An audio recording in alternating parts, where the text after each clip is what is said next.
Video like जरूर कर लीजिए और ऐसे वीडियो लगातार फ्री में पाने के लिए चैनल को तुरंत सब्सक्राइब कर लीजिए और बेल आइकन को जरूर टैप कर लीजिए ताकि आगे भी सारे वीडियो आपको मिलते रहे। यूट्यूब में फॉलो करते हैं तो प्लीज ये वाला फ्री टेलीग्राम चैनल जरूर ज्वाइन कर लीजिएगा। सारे नोटिफिकेशन सारे अपडेट यहीं पे आते हैं, ध्यान रखिए।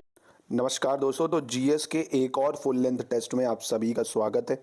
मेरा नाम आशीष तिवारी है भैया। बहुत लोग पूछ रहे थे कल, तो भैया मेरा नाम आशीष तिवारी है, ठीक है। तो दोस्तों GS4 मतलब टेस्ट जो है हम लोग तीन कर चुके हैं, सॉरी माफ़ कीजिएगा, 3 टेस्ट कर चुके हैं फुल लेंथ के। प्लेलिस्ट में आपको चले जाइए, वहाँ पे जीएस के 3 टेस्ट मिल जाएंगे। अगर आपने नहीं देखे वो देख लीजिए। हिंदी के 10 फुल लेंथ टेस्ट मैं करा चुका हूँ, ठीक है। 10 फुल लेंथ मैं और कराऊंगा, आपकी तगड़ी तैयारी करा दूंगा। 10 और सोच रहा हूँ करा दूँ, 20 हिंदी के फुल लेंथ हो जाएंगे। हिंदी के सेक्शन वाइज भी चल रहे हैं, जीएस के भी सेक्शन वाइज चल रहे हैं। अब सिर्फ और सिर्फ 1 महीना बचा है, टेस्ट पे फोकस कर लो, ठीक है। सिर्फ और सिर्फ टेस्ट लगाओ जितना ज़्यादा हो सके, बहुत हेल्प होगी। अभी जो SCS ऑफलाइन टेस्ट करा रहा है, कई लोग उसमें इनरोल हैं, कई लोग दूर की वजह से नहीं हो पाए, तो कोई परेशानी नहीं है। ज्ञान सर के इनिशिएटिव से चीज़ें आपको अवेलेबल हो जाएंगी। ऑफलाइन टेस्ट भी मैं आपको करा दूंगा, पर उसकी PDF नहीं मिल पाएगी। PDF के लिए आपको हमारा पेड ग्रुप ज्वाइन करना पड़ेगा, डाउट सेशन वहाँ मिलेगा, हर चीज़ ज्वाइन करेंगे तो मिल जाएगी। देखिए पेड ग्रुप में कुछ अलग से पर्क्स मिल जाती हैं, है ना। तो अगर आप यूपी PCS की भी तैयारी कर रहे हैं तो उसका भी हमारा ग्रुप एक चालू हो गया है, जिसमें स्टडी मटेरियल, कब क्या पढ़ना है, कितना पढ़ना है, सब कुछ आपको उसमें मिल जाएगा। चलिए शुरू करते हैं क्वेश्चन नंबर पहले से। क्वेश्चन नंबर फर्स्ट कह रहा है मैचिंग करनी है दोस्तों, ठीक है। असैफ अली, मतलब पहले तो क्वेश्चन पढ़ लो। कह रहा है एंट्रिम गवर्नमेंट, तो मैंने कल भी आपको एक टेस्ट जो कराया था उसमें बताया था एंट्रिम गवर्नमेंट जो थी उसको ज़रूर याद रखना, है ना। तो कल बताई थी मैंने डिफेंस मिनिस्टर, फिनेंस मिनिस्टर। आज चलिए आगे के देखते हैं कौन कौन से मिनिस्टर्स की बात होगी। तो असैफ अली दोस्तों ये कौन से मिनिस्टर थे? तो असैफ अली दोस्तों रेलवे एंड ट्रांसपोर्ट मिनिस्टर थे, पहली बात। आई चुंदरी नगर, आई चुंदरी नगर नहीं, आई चुंदरीगर, ये कौन से मंत्री थे दोस्तों? तो ये कॉमर्स मिनिस्ट्री या कहा जाए वाणिज्य मंत्री थे। डॉक्टर राजेंद्र प्रसाद, आप सभी को पता होगा, फूड एंड एग्रीकल्चर थे, यानी खाद्य एवं कृषि। और डॉक्टर जॉन मथाई बच गए आपके, तो ये इंडस्ट्रियल सप्लाई हो गया, ठीक है। तो यानी इसके हिसाब से ऑप्शन ए बिल्कुल सही हो जाएगा, ठीक है। 1 3 2 4 अगेन आप देखते जाओ, अगर नहीं याद है तो इसको याद ज़रूर कर लेना। आर्थिक सर्वेक्षण यानी इकोनॉमिक सर्वे 2022-23 के अनुसार गैर जीवाश्म ईंधन से संभावित स्थापित क्षमता 2030 तक 500 मेगा गीगावाट से अधिक हो जाएगी, जिससे 2014-15 की तुलना में 29-30 तक औसत उत्सर्जन दर कितनी हो जाएगी दोस्तों बढ़ के? तो ये दोस्तों 29% हो जाएगी। कितने प्रतिशत? 29% तक बढ़ जाएगी। तो इसको याद रखिएगा, इकोनॉमिक सर्वे का है, क्योंकि इस साल इकोनॉमिक सर्वे यही वाला आपको याद रखना है, क्योंकि अब जो आएगा वो 11 फ़रवरी को पेपर है, उससे पहले नहीं होगा। क्योंकि पेपर जो होता है दोस्तों वो हफ्ते 10 दिन पहले सब सेट हो जाता है ना, तो उसकी टेंशन मत लो इतनी। करंट भी जनवरी तक ही आएगा। चलो 3, अल्पसंख्यकों की भाषा, लिपि और संस्कृति का संरक्षण संविधान के निम्नलिखित में से किस अनुच्छेद में दिया हुआ है दोस्तों? तो ये दोस्तों अनुच्छेद 29 डील करता है protection of language, script and culture of minorities से, ठीक है। तो ये आर्टिकल 29 हो जाएगा, ठीक है। चल क्वेश्चन नंबर 4 देखते हैं। निम्नलिखित घटनाओं को कालानुक्रम मतलब क्रोनोलॉजी में सेट करना है। बहुत शानदार क्वेश्चन है। इंपॉर्टेंट ट्रीटियाँ हैं। ट्रीटी ऑफ बैसेन या बैसेन की संधि, ये 1802 में हुई थी, है ना, दूसरे एंग्लो मराठा वॉर में। मैंगलोर की संधि की बात करें तो ये मैं आपको शॉर्ट्स के थ्रू भी बता चुका हूँ, 1784 में हुई थी। 1784 में हुई थी, यानी द्वितीय एंग्लो मराठा वॉर में, नहीं सॉरी द्वितीय एंग्लो मैसूर वॉर में। 1784 फिर से लिख देता हूँ, 1784।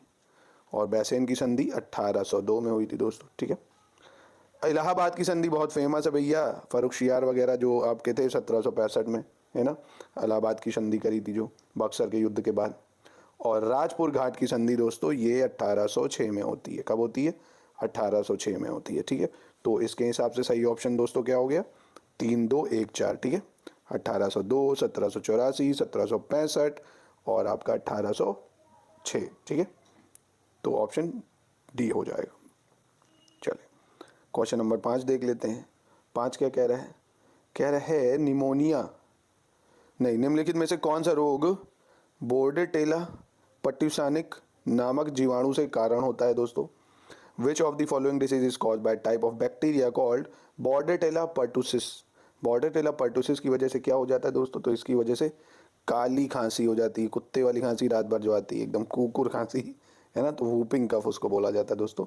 ये बॉर्डेटेला पर्टुसिस की वजह से होता है, बॉर्डेटेला पर्टुसिस। ठीक है, चलिए क्वेश्चन नंबर 6 देखते हैं दोस्तों। अभिकथन और कारण बताना है, ठीक है, कौन सा सही है, मतलब असर्शन रीजन कह सकते हो इंग्लिश में। ठीक है, चलिए। तुर्क चाहते थे कि यूरोप के व्यापारी उनके साम्राज्य के माध्यम से पूर्वी देशों के साथ व्यापार करें। The Turks had wanted that merchants of Europe to trade with eastern countries through their empire. पहली बात, अब आपको पता हो ना, ये जो टर्क्स यहाँ थे तो वो चाहते थे यूरोप के माध्यम से अगर वो आ रहे हैं भारत से ट्रेड करने तो उनके माध्यम से करें, ना कि वो इधर से हो गए हैं। ठीक है, पहली चीज़।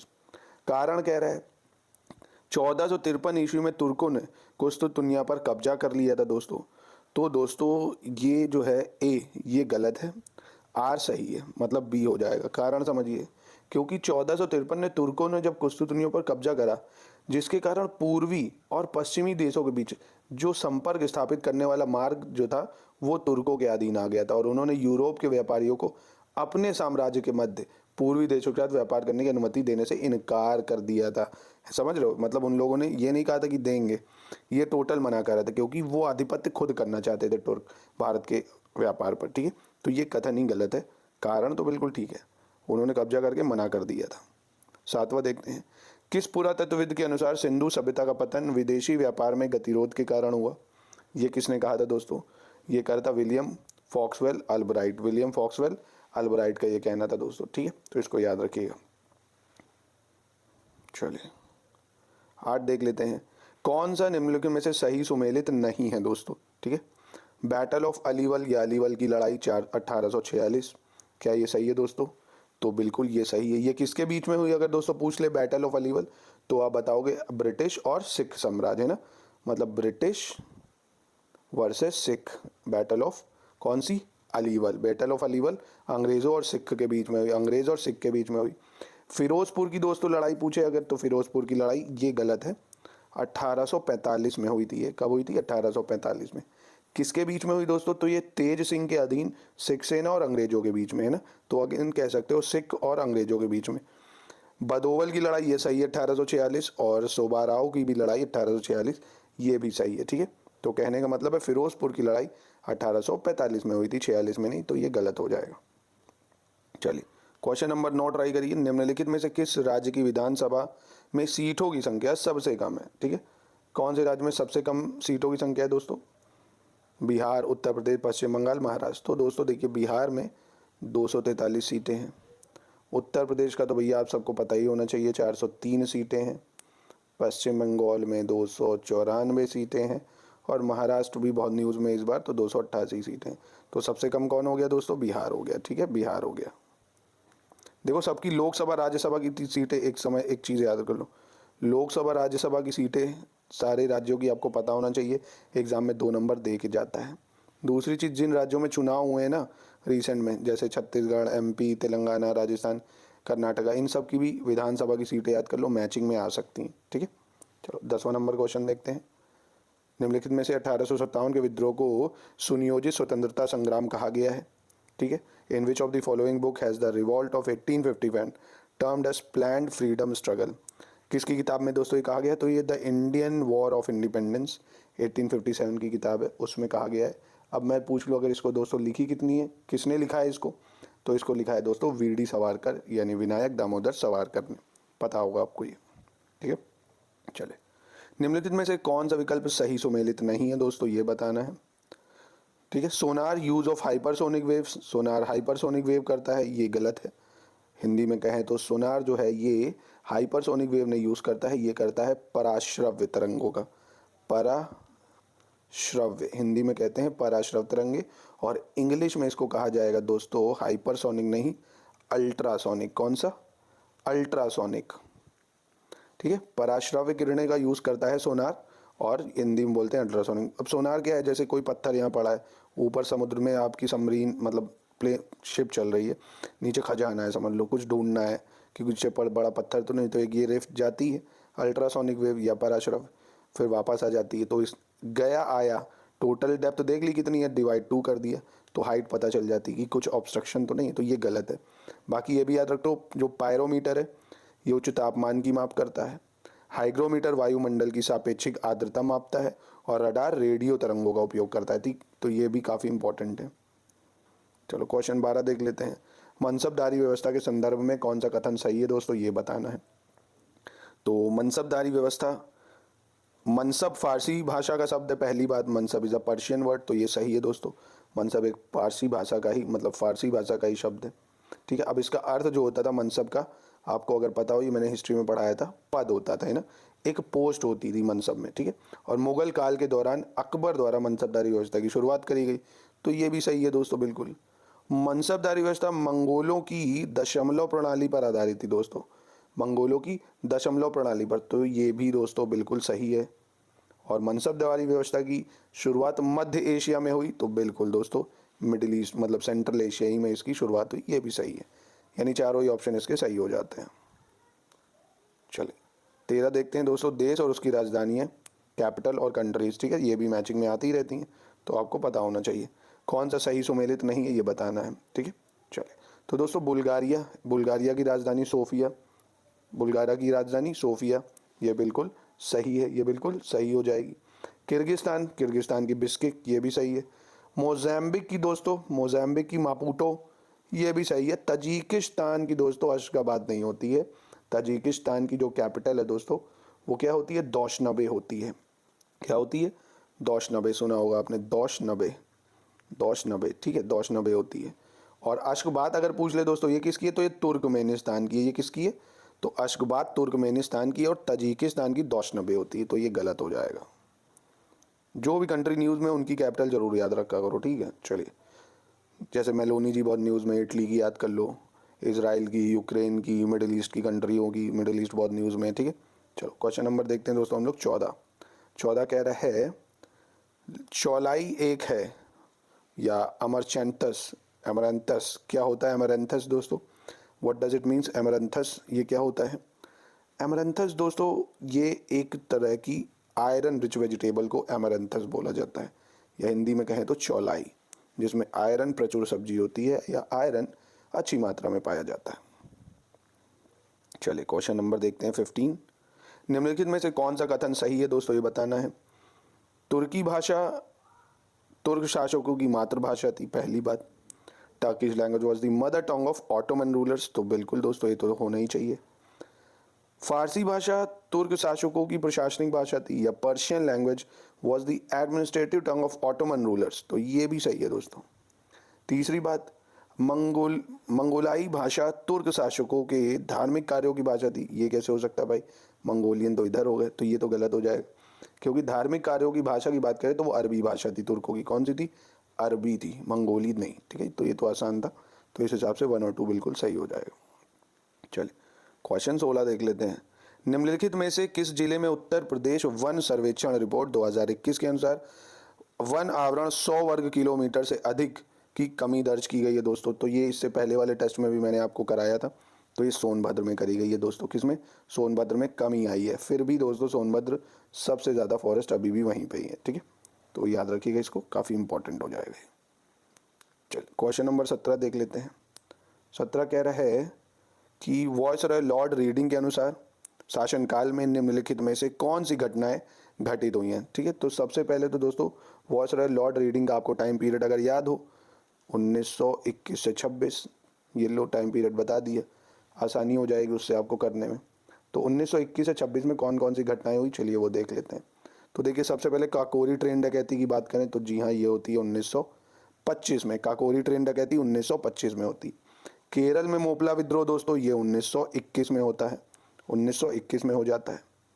और दोस्तों चौरी चौरा कांड ये 1922 में होता है, ये भी पता होगा आपको, 1922 में होता है। तो कहने का मतलब है काकोरी 1925, मोपला केरल विद्रोह 1921, चौरी चौरा 1922 हो गया। ठीक है, और आपका स्वामी शारदानंद की हत्या 1926 में होती है, स्वामी शारदानंद की हत्या 1926 में, यानी ये सारे ही टेन्योर में होते हैं इसके, तो डी ऑप्शन सही हो जाएगा। ठीक है, फिर से बता रहा हूँ, लॉर्ड रीडिंग का टाइम पीरियड 1921 से 26। ठीक है, अब ये चारों ही घटनाएं इसी टाइम में होती हैं, तो चारों सही हो गए। ठीक है, ऐसे करके लिंक कर सकते हो, ऐसे ही क्वेश्चन आते हैं। ठीक है, चलिए दोस्तों क्वेश्चन नंबर 18 देखते हैं। कह रहा है यदि कोई क्षेत्र जहां वायुमंडल में ओजोन का सांद्रण डैश यूनिट से कम हो जाता है तो उस क्षेत्र को ओजोन क्षेत्र का भाग माना जाता है। तो दोस्तों देखिए, हमारे एटमॉस्फेयर में ओजोन जो है 300 डॉप्सन यूनिट की कंसंट्रेशन है। अगर 220 से कम हो जाती है तो वहाँ पे ओजोन क्या होने लगता है, होल होने लगता है, यानी ओजोन छिद्र होने लगता है अगर 220 डॉप्सन से कम हो।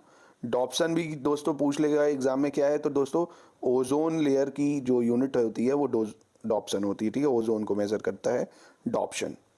चले 19 नंबर देख लेते हैं। 1970 के दशक में जम्मू कश्मीर सरकार ने किसके सहयोग से हंगुल प्रोजेक्ट तैयार किया था दोस्तों? तो हंगुल प्रोजेक्ट दोस्तों अंतर्राष्ट्रीय प्रकृति संरक्षण संघ यानी IUCN और दोस्तों वर्ल्ड वाइड फंड यानी विश्व वन्यजीव कोष, ठीक है, इन दोनों के सहयोग से करा था दोस्तों। ठीक है, IUCN और वर्ल्ड वाइड फंड के सहयोग से करा था। कहाँ करा था दोस्तों? तो ये जम्मू कश्मीर की सरकार ने करा था। ठीक है, 1970 के दशक में प्रोजेक्ट हंगुल। ठीक है, तो ये इन्वायरमेंट की दृष्टि से इंपॉर्टेंट हो जाएगा हंगुल, क्योंकि वहीं पाई जाती है। चले 20 भी असर्शन रीजन बताना है दोस्तों। कह रहे हैं पुर्तगाली तुर्कों एवं अरबों की बढ़ती हुई शक्ति को संतुलित करना चाहते थे। Portuguese wanted to balance the growing power of Turks and Arabs, पहली बात। दूसरा, पुर्तगालियों द्वारा यूरोप और भारत के बीच एक सीधा समुद्री मार्ग खोजा गया था। तो दोस्तों देखिए, ये दोनों ही अपनी जगह सही हैं, पर ये इसकी व्याख्या थोड़ी करता है, क्योंकि जो पोर्तुगीज़ थे दोस्तों वो अपनी पावर को क्या करना चाहते थे, टर्क और अरब की पावर को कंट्रोल करना चाहते थे, पर उसके लिए उन्होंने ये खोज थोड़ी करी थी, वो तो खोज हो गई थी तब ये कर रहे थे ना। तो ये दोनों ही अपनी जगह सही हो जाएंगे। चलिए 1931 में प्रकाशित पुस्तक Mohenjodaro and the Indus civilisation, Sindhu सभ्यता पर लिखी जाने वाली पहली पुस्तक थी। किसने ये पुस्तक लिखी दोस्तों? इस बुक को किसने लिखा? तो इस बुक को लिखा है दोस्तों ना ही जेम्स प्रिंसअप, ना ही कॉलिन मैकेंजी, ना ही अलेक्जेंडर कनिंग, कोई नहीं होगा, क्योंकि इस बुक को लिखा है दोस्तों जॉन मार्शल ने। जॉन मार्शल ने लिखा है इस बुक को। किसने? जॉन मार्शल ने। ठीक है, चलिए 22 नंबर देख लेते हैं। निम्नलिखित में से कौन सा सही सुमेलित नहीं है दोस्तों? भारतीय बीज विज्ञान संस्थान या Indian institute of seed science, ये मऊ में है, तो ये सही है दोस्तों। भारतीय कृषि प्रणाली अनुसंधान संस्थान या Indian institute of farming system Meerut में है, तो ये भी सही है। राष्ट्रीय कृषि वानिकी अनुसंधान केंद्र या national research centre agro forestry Jhansi में है, ये भी सही है। भारतीय सब्जी अनुसंधान संस्थान दोस्तों ये कितनी बार पढ़ा चुका हूँ, ये वाराणसी में है। ये कहाँ है? वाराणसी में। ठीक है दोस्तों, चलिए क्वेश्चन 23 देखते हैं। निम्नलिखित में से किसने महाराजा रणजीत के शासनकाल में अर्थव्यवस्था मंत्री के कार्य की देखरेख की थी दोस्तों? किसने करी ये देखरेख? तो ये करी दोस्तों भगवान दास ने। किसने करी थी? भगवान दास ने। ठीक है, याद रखिएगा इसको। चले भारतीय संविधान में 71वें संशोधन अधिनियम 1992 को जोड़ने के बाद अनुसूचित भाषाओं की कुल संख्या बढ़कर कितनी हो गई थी दोस्तों? तो ये दोस्तों बढ़ के 18 हो गई थी। कितनी हो गई थी? शेड्यूल लैंग्वेज 71 कॉन्स्टिट्यूशन 1992 की बात कर रहा है, तो 18 हो गई थी। क्यों 18 हो गई थी? क्योंकि कोंकणी, मणिपुरी, नेपाली इनको शामिल करा गया था तब इस कॉन्स्टिट्यूशन अमेंडमेंट से। कोंकणी, मणिपुरी, नेपाली है ना, इसको शामिल करा गया था। चलिए महारानी जिंदन कौर को जो पेंशन दी जानी थी, अंग्रेजों ने उसे घटाकर 48,000 रुपये कर दिया था। पहले भैरोवल की संधि के तहत उन्हें कितनी पेंशन देने का फैसला किया गया था दोस्तों? तो ये सिख एम्पायर की बात कर रहा है दोस्तों, ट्रीटी ऑफ भैरोवल अगर आपने सुनी हो उसकी बात कर रहा है। तो दोस्तों उनको जो सालाना सैलरी देने की बात थी पेंशन के तौर पे, वो 1.5 लाख फिक्स करी गई थी, जिसको बाद में घटाकर 48,000 कर दिया गया था। ठीक है, तो इसको याद रखिएगा। चले क्वेश्चन नंबर 26 देखते हैं। एक जिला एक उत्पाद या one district one product scheme के तहत उत्तर प्रदेश के संदर्भ में कौन सा विकल्प सही है? ठीक है, सही बताना है। तो कुशीनगर केला फाइबर उत्पाद या बनाना फाइबर प्रोडक्ट उद्घाटन ही सही हो गया। बिल्कुल सही है दोस्तों, कुशीनगर बिल्कुल सही है। क्योंकि बात करें अगर लखीमपुर खीरी की, तो यहाँ होता है जनजातीय शिल्प। क्या होता है? जनजातीय शिल्प या ट्राइबल क्राफ्ट, है ना। जनजातीय शिल्प जो है ये लखीमपुर खीरी में होता है, ना कि यहाँ। और दोस्तों मऊ की अगर बात करें तो टेक्सटाइल प्रोडक्ट, मऊ में क्या हो जाता है? टेक्सटाइल प्रोडक्ट यानी वस्त्र उत्पाद। देवरिया दोस्तों डेकोरेटिव आइटम यानी सजावटी सामान, ये देवरिया में होता है ना। तो ये याद रखिएगा, ऊपर नीचे कर दिए गए, इंपॉर्टेंट है ये सारे। नीचे दिए गए कथनों में वही हमको फिर से अभिकथन कारण यानी असर्शन रीजन बताना है दोस्तों, ठीक है। तो चलिए देखते हैं। सर जॉन शोर को अहस्तक्षेप की नीति का जनक कहा जाता है। Sir John Shore is considered as the father of policy of non intervention. दूसरी बात, क्योंकि गवर्नर जनरल बनने के बाद सर जॉन शोर ने मैसूर के प्रति अहस्तक्षेप की नीति अपनाई थी। तो ये दोस्तों बिल्कुल सही हो जाएगा और रीज़न उसकी व्याख्या भी करता है। जॉन शोर ने इसीलिए बनाई थी क्योंकि गवर्नर जनरल बनने के बाद उन्होंने ये इस नीति को अपनाया था, ठीक है। तो दोनों ही सही हैं और आर ए की व्याख्या भी करता है। चलिए, भारत में भूतापीय ऊर्जा से संबंधित क्षेत्रों के संदर्भ में कौन सा विकल्प सही है? With reference to the sector related to geothermal energy in India which option is not correct, ठीक है। कौन सा सही नहीं है दोस्तों, ठीक है। चलिए, तो दोस्तों पूगा घाटी ये लद्दाख में है, तो ये बिल्कुल सही है। ताता पानी ये हम लोग ने लास्ट एक पेपर में भी करा था छत्तीसगढ़ में, ये भी सही है दोस्तों। तप्त पानी ये दोस्तों उड़ीसा में है, तप्त पानी ये भी सही है। अनोही दोस्तों ये वेस्ट बंगाल में नहीं है, अनोही आपका एमपी में है। कहाँ है? ये आपका मध्य प्रदेश में है। कहाँ पे है? मध्य प्रदेश में दोस्तों, तो ये आपका गलत हो जाएगा। अनोही मध्य प्रदेश, तप्त पानी उड़ीसा, ताता पानी छत्तीसगढ़, पूगा वैली लद्दाख, ठीक है। चलिए, क्वेश्चन 29 देखते हैं। सुजाउद्दौला ने निम्नलिखित में से किसके साथ बनारस की संधि साइन की थी दोस्तों? सुजाउद्दौला ने, तो दोस्तों सुजाउद्दौला ने पहले उसका टाइम पीरियड अगर आपको याद हो भैया, प्लासी की बैटल लड़ी थी 1754 से 1775, इसका टाइम पीरियड रहा है सुजाउद्दौला का, 1754 से 1775। अब सुजाउद्दौला ने वॉरेन हेस्टिंग से 1773 में बनारस की संधि करी थी। किससे करी थी? 1773 में वॉरेन हेस्टिंग से, तो वॉरेन हेस्टिंग हो जाएगा। और बनारस की संधि का टाइम पीरियड 1773, ठीक है, याद रखिएगा। 30, निम्नलिखित में से उत्तर प्रदेश की कौन सी हस्ती ठुमरी गायक होने के साथ साथ एक गजल गायक भी है दोस्तों, है ना। Thumri singer as well as a ghazal singer. Begum Akhtar, Lachchu Maharaj, Malini Awasthi या शंभू महाराज? डायरेक्ट क्वेश्चन है, ठीक है। तो ये दोस्तों कौन है? बेगम अख्तर। ये एक गजल सिंगर भी है और ठुमरी सिंगर भी है, ठीक है। तो बेगम अख्तर हो जाएगा आपका, क्योंकि लच्चू महाराज आपको पता हो कथक करते हैं और मालिनी अवस्थी ये लोक गायिका हैं, शंभू महाराज ठुमरी गायक हैं, ठीक है। तो ये हो जाएगा दोस्तों। चलिए आगे बढ़ते हैं। चलिए दोस्तों, क्वेश्चन नंबर 31 देख लेते हैं। 31 क्या कह रहे हैं? कह रहा अलीनगर की संधि के संदर्भ में कौन सा कथन सही है? ट्रीटी ऑफ अलीनगर, ठीक है। तो सबसे पहले ट्रीटी ऑफ अलीनगर हुआ कब? तो 1757 में हुआ, ये याद रखना। Treaty of Alinagar 1757। यह संधि नवाब के बंगाल के नवाब सिराजुद्दौला और रॉबर्ट क्लाइव के बीच में हुई थी, तो ये बिल्कुल सही है भाई, ठीक है, प्लासी युद्ध से पहले। इस संधि द्वारा कंपनी के अधिकार क्षेत्र और विशेषाधिकारों को फिर से स्थापित किया गया था दोस्तों, तो ये भी बात बिल्कुल सही है। कंपनी को नवाब द्वारा मुआवजे का भुगतान करने के लिए कहा गया था, जिसका निर्णय नवाब को स्वयं करना था, तो ये भी सही है दोस्तों। ट्रीटी ऑफ अलीनगर के ये तीनों स्टेटमेंट बिल्कुल करेक्ट हो जाते हैं, ठीक है। तो ऑप्शन ए हो जाएगा। चलो क्वेश्चन नंबर देखते हैं 32। निम्नलिखित में से कौन सा सही सुमेलित नहीं है? फिजिकल क्वांटिटी और यूनिट, ठीक है, मतलब कहने का है भौतिक राशि और उनकी इकाई। चल, पारिस्थितिकी दबाव या इकोलॉजिकल प्रेशर, क्या इसको पैस्कल में नापते हैं दोस्तों? तो नहीं दोस्तों, पारिस्थितिकी दबाव या इकोलॉजिकल प्रेशर की यूनिट बार होती है। क्या होती है?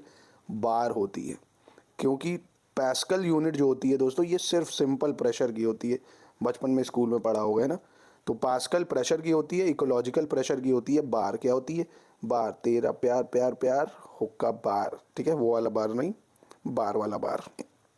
और बाकी फ्लो ऑफ वाटर ये क्यूसेक में मापते हैं, जल का बहाव क्यूसेक। ओजोन परत अभी बताइए आपको डॉप्सन में नापते हैं। और तेल की मात्रा जो होती है बैरल में नापते हैं।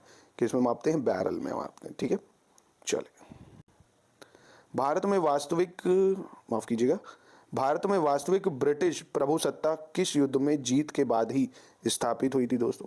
The British sovereignty was establish in India only after the victory in which battle दोस्तों? तो दोस्तों इतिहासकार इसको बैटल ऑफ बक्सर मांगते हैं, पर डिस्प्यूट रहता है, कई लोग प्लासी भी मान लेते हैं, पर बक्सर के बाद से जो है कोई ऐसा मेजर युद्ध नहीं लड़ते हैं, क्योंकि सब पे कंट्रोल ऑलमोस्ट अंग्रेजों का आधिपत्य हो जाता है, ठीक है। तो बैटल ऑफ बक्सर 1764, ठीक है, सॉरी मैंने क्या बोल दिया, 1765, ठीक है। तो इसको याद रखिएगा दोस्तों, 1765, ठीक है। 34 देखते हैं। ज्ञानपीठ पुरस्कार के पहले प्राप्तकर्ता लेखक जी शंकर कुरूप 1965 में थे, वह किस भाषा के लेखक थे दोस्तों, ये पूछ रहा है। किस भाषा के लेखक हैं वो, मतलब थे ही, अब तो रहे भी नहीं। तो दोस्तों मलयालम के थे वो। कौन थे? मलयालम के थे, ठीक है, तो याद रखिएगा इसको। 1772 ईस्वी में अंग्रेजों के संरक्षण को छोड़कर मुगल बादशाह आलम द्वितीय किस मराठा शासक के नेतृत्व में मराठों की संरक्षिता स्वीकार करने के लिए दिल्ली आया था दोस्तों? किसके संदर्भ में ये आ गए थे? तो दोस्तों माधवराव के संरक्षण में आए थे। किसके? माधवराव के संरक्षण में, ठीक है। और माधवराव का जो टाइम पीरियड है वो 1761 से 1772 है, ठीक है। माधवराव हो जाएगा। चलिए, डॉक्टरों द्वारा मरीजों के पेट के अंदर की जांच के लिए इस्तेमाल किए जाने वाला एंडोस्कोप निम्नलिखित में से किस प्रकार की घटना के सिद्धांत पर काम करता है दोस्तों? एंडोस्कोप किस पे काम करता है?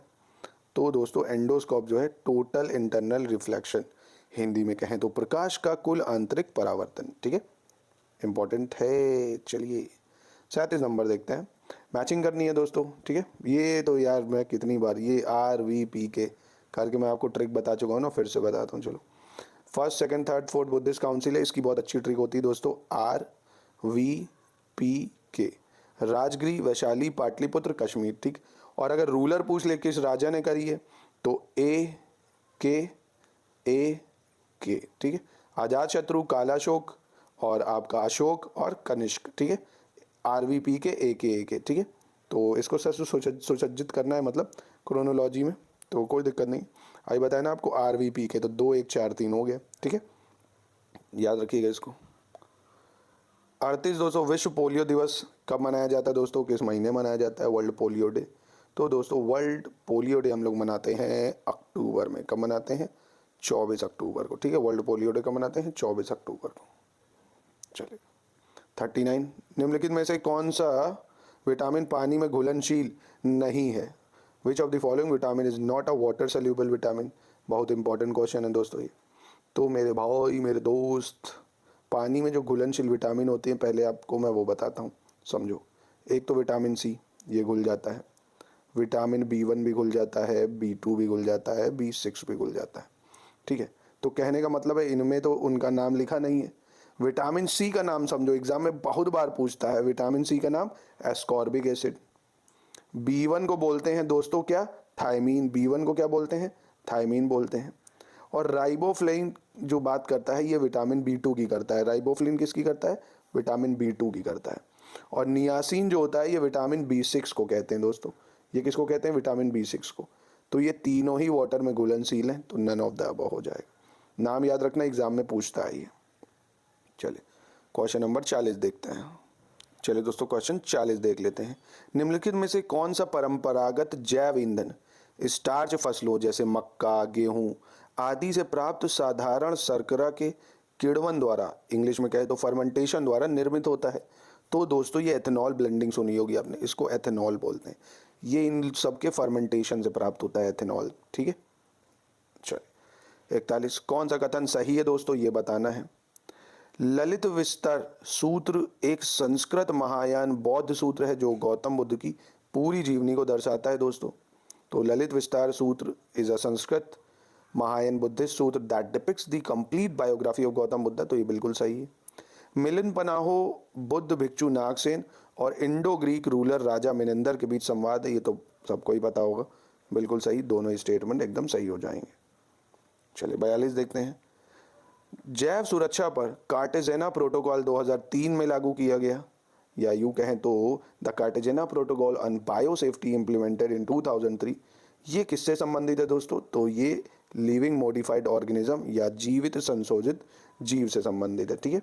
तो ये किससे संबंधित है? जीवित संशोधित जीवों से को सुरक्षित करने के लिए, ठीक है। कार्टेजेना प्रोटोकॉल याद रखिएगा, टाइम पीरियड 2003। निम्नलिखित घटनाओं को कालानुक्रम में सुसज्जित करना है, ठीक है, आसान है ये दोस्तों। दीपावली घोषणा लॉर्ड इरविन द्वारा कब करी गई थी? तो ये करी गई 1929 में भैया, ठीक है। सांप्रदायिक पुरस्कार की घोषणा, या जो आपकी गांधी इरविन समझौते से के बाद ही कर लेते हैं। चलो गांधी इरविन समझौते की अगर बात करें, ये दोस्तों आप सभी को पता होगा 1931 में होती है। और दोस्तों सांप्रदायिक पुरस्कार ये घोषणा 1932 में होती है ना, ये 1932 में होती है। डांडी मार्च बहुत फेमस आपने सुना होगा, ये मैं शॉर्ट्स में भी बता चुका हूँ। 12 मार्च से चलती है 1930 से, 12 मार्च 1930 से, ठीक है। तो कहने का मतलब है सही क्रम क्या हो गया इसका, इसका सही क्रम हो गया आपका 1 4 2 3, 1 4 2 3, ठीक है, 1 4 2 3। लॉर्ड इरविन फिर से बता देता हूँ 1929, गांधी इरविन समझौता 1931, सांप्रदायिक पुरस्कार 1932 और डांडी मार्च 1930, ठीक है। आसान है तो ऑप्शन बी हो जाएगा। चलिए क्वेश्चन नंबर देख लेते हैं 44 दोस्तों। निम्नलिखित में से कौन सा कथन सही है ये बताना है, ठीक है। चलिए, मनुष्य का कान 1000 से 5000 हर्ट्ज की आवृत्तियों के लिए सबसे उपयुक्त माना जाता है। The human ear is considered best suited frequency 1000 to 5000 hertz. पहली बात, मनुष्य की आंख पीले हरे रंग के लिए सबसे उपयुक्त मानी जाती है। Human eyes is considered most suitable for yellow green colour. हमारे कानों द्वारा सुनी गई ध्वनि का प्रभाव हमारे मस्तिष्क में 1 सेकंड में 1/16वें भाग तक बना रहता है दोस्तों। तो दोस्तों ये इनमें से कौन सा गलत है, ये वाला गलत है, क्योंकि हम देखो जो कानों से सुनते हैं ना अपनी ध्वनि को, हमारे मस्तिष्क में 1/16वें भाग नहीं 1/10वें भाग तक बना रहता है, समझ लो इतना ज़्यादा स्टोर करता है, ठीक है। तो 1/10 होता है। पहली बात ये गलत है, यहाँ 1/10 होना चाहिए। और ये दोनों सही हैं दोस्तों, हमारा कान इतने में संतुष्ट मतलब अच्छी ध्वनि सुन लेता है, ठीक है। और पीले हरे रंग में भी बिल्कुल सही रहता है, ठीक है, ह्यूमन आई। उत्तर प्रदेश वन सर्वेक्षण रिपोर्ट, तो दोस्तों लेटेस्ट सर्वे रिपोर्ट इसमें डाली गई है ताकि आपको अच्छे से वो याद हो जाए, ठीक है। तो लेटेस्ट सर्वे रिपोर्ट के अनुसार निम्नलिखित में से किस जिले में क्षेत्रफल की दृष्टि से सबसे कम वनावरण है, ठीक है। सबसे कम कहाँ है दोस्तों, खीरी, मिर्जापुर, पीलीभीत या चित्रकूट। तो दोस्तों लेटेस्ट रिपोर्ट के हिसाब से आपको बताया तभी मैंने इससे पहले, सबसे ज़्यादा कहाँ पे था, सोनभद्र में, सबसे ज़्यादा सोनभद्र में है। उसके बाद लखीमपुर खीरी में है, फिर मिर्जापुर, फिर पीलीभीत, चित्रकूट में सबसे कम है, चित्रकूट में सबसे कम है, ठीक है। तो ये याद रखिएगा, शीर्ष 5 हैं, देखो शीर्ष 5 याद कर लो, उसी में से आ जाता है। सोनभद्र नंबर 1 सबसे ज़्यादा है, दूसरे पे लखीमपुर खीरी है, ठीक है, तीसरे पे आपका मिर्जापुर है, चौथे पे पीलीभीत है, 5वें पे चित्रकूट आ जाता है, ठीक है। चलिए, किस व्यक्ति को अपना पूर्ण रूप से खड़ा प्रतिबिंब देखने के लिए आवश्यक दर्पण की न्यूनतम लंबाई व्यक्ति की लंबाई से कितनी होती है, मतलब अपनी इमेज उसको अगर खड़ी देखनी है तो कितनी दूरी पर खड़ा हो। तो दोस्तों उसको अपनी लंबाई से न्यूनतम लंबाई आधी होती है, कितनी होती है, आधी होनी चाहिए, तब उसको एकदम कैसी इमेज दिखेगी, एकदम उसको स्टैंडिंग इमेज दिखेगी, ठीक है। चलिए क्वेश्चन 47 देखते हैं, फिर से मैचिंग करने की बात कर रहा है किसमें, उत्तर प्रदेश में ताम्र निधियों प्राप्ति स्थल, ठीक है, copper hoards receive sites in Uttar Pradesh. कहाँ से कौन सा कॉपर हॉट्स हमको मिला है दोस्तों।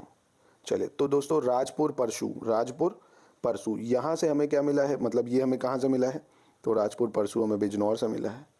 बिसौली, बिसौली बदायूं से मिला है। सरथौली शाहजहाँपुर और परिहर उन्नाव, परिहर उन्नाव, ठीक है। तो दोस्तों ये इसके हिसाब से ऑप्शन ए हो जाएगा, याद कर लीजिएगा इसको, यूपी के लिए काफ़ी इंपॉर्टेंट है। चलिए आगे बढ़ते हैं, क्वेश्चन नंबर 48 देखते हैं दोस्तों। सामवेद की 3 शाखाओं के संदर्भ में कौन सा कथन सही है दोस्तों। सामवेद की 3 शाखाएं, उसके संदर्भ में कौन सा कथन एकदम सही है। पहली बात, कौथुम संहिता गुजरात राज्य से संबंधित है, Kauthum Samhita is related to state of Gujarat, तो ये सही है दोस्तों। रणायनीय संहिता महाराष्ट्र राज्य से संबंधित है दोस्तों, रणायनीय संहिता महाराष्ट्र राज्य से, तो ये भी सही है। और जैमिनीय संहिता कर्नाटक राज्य से संबंधित है, जैनी संहिता कर्नाटक राज्य से, तो ये भी सही है, यानी ये तीनों सही हो जाएंगे, ठीक है। चलिए दोस्तों बहुत कम समय बचा है एग्जाम में, समझ लो ये अंतिम मौका है आपके पास, 1 महीना बचा है सिर्फ, सब कुछ छोड़ दो, 30 दिन इतना अच्छे से फोकस करो ना कि सिर्फ जो भी पढ़ा रिवाइज हो जाए, क्योंकि अब अगर टाइम में आपने लापरवाही करी तो जितनी सालों से पीछे मेहनत करोगे सब बेकार हो जाएगा। लास्ट 30 दिन सिर्फ और सिर्फ आइसोलेट रहो, अपने आप से बातें करो, पढ़ाई करो, बोर हो रहे हो कुछ भी हो रहे हो ये सब बाद में करना है ना। बोरिंग हो जा रहे हैं हम भैया, बोर ही हो गए, 11 फरवरी पेपर निकल गया, फिर यारो बार बार नहीं आता है, आराम से साल भर बैठो जो करना करो। इसलिए दोस्तों बहुत कम टाइम है, सीरियसली पढ़ाई कर लो, है ना, बार बार ये अवसर नहीं मिलते हैं। चलिए, हाल ही में निम्नलिखित में किस राज्य सरकार ने जोगी, योगी और नाथ जाति के वर्ग की समस्याओं को पहचानने और उनके समाधान के लिए सहायता करने के उद्देश्य से गुरु गोरखनाथ बोर्ड की स्थापना की है दोस्तों।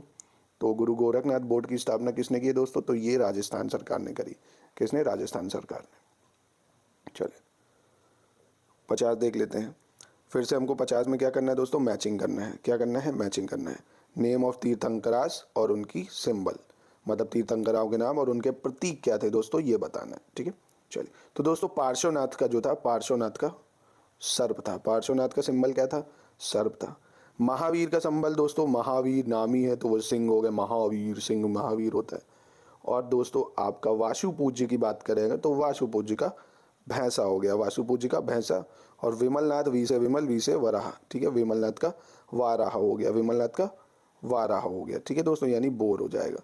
तो याद रखिएगा दोस्तों, ठीक है, काफ़ी महत्वपूर्ण है ये। तो इसके हिसाब से ऑप्शन डी हो जाता है। ठीक है, पार्श्वनाथ का स्नेक, महावीर का लॉयन, वासु पूज्य का बफेलो और उसका बोर। ठीक है, चल क्वेश्चन नंबर देखते हैं दोस्तों 51। कह रहे the UN RED is a multilateral collaborative programme of, UNRED किसका सहयोगी कार्यक्रम है दोस्तों, तो ये आपको बताना है। खाद्य और कृषि संगठन यानी FAO, United Nation Development Programme यानी संयुक्त राष्ट्र विकास कार्यक्रम, संयुक्त राष्ट्र पर्यावरण कार्यक्रम यानी UNEP। तो ये दोस्तों तीनों ही सही है। UN रेड प्रोग्राम है FAO, UNDP और UNEP का कंबाइंड प्रोग्राम। ठीक है, ध्यान रखिएगा इसको। चलिए क्वेश्चन 52 देखते हैं। तो दोस्तों क्वेश्चन 52 कह रहा है निम्नलिखित में से किसका प्राचीनतम साक्ष्य हरियाणा के पुरातात्विक स्थल, पुरातात्विक नहीं होना चाहिए, पुरातात्विक होना चाहिए, है ना, यहाँ से प्राप्त हुआ है दोस्तों। स्थल क्या नाम है, बालू से, है ना, हरियाणा के बालू से हमें क्या मिला है दोस्तों, किस चीज़ का हमें एविडेंस मिला है, तो लहसुन की खेती का एविडेंस मिला दोस्तों। किसका, लहसुन का। ठीक है, क्योंकि कपास, मेहंदी और आपका अंगूर ये सब सैंधौ रीजन से प्राप्त हुआ है। ठीक है, सैंधौ रीजन से।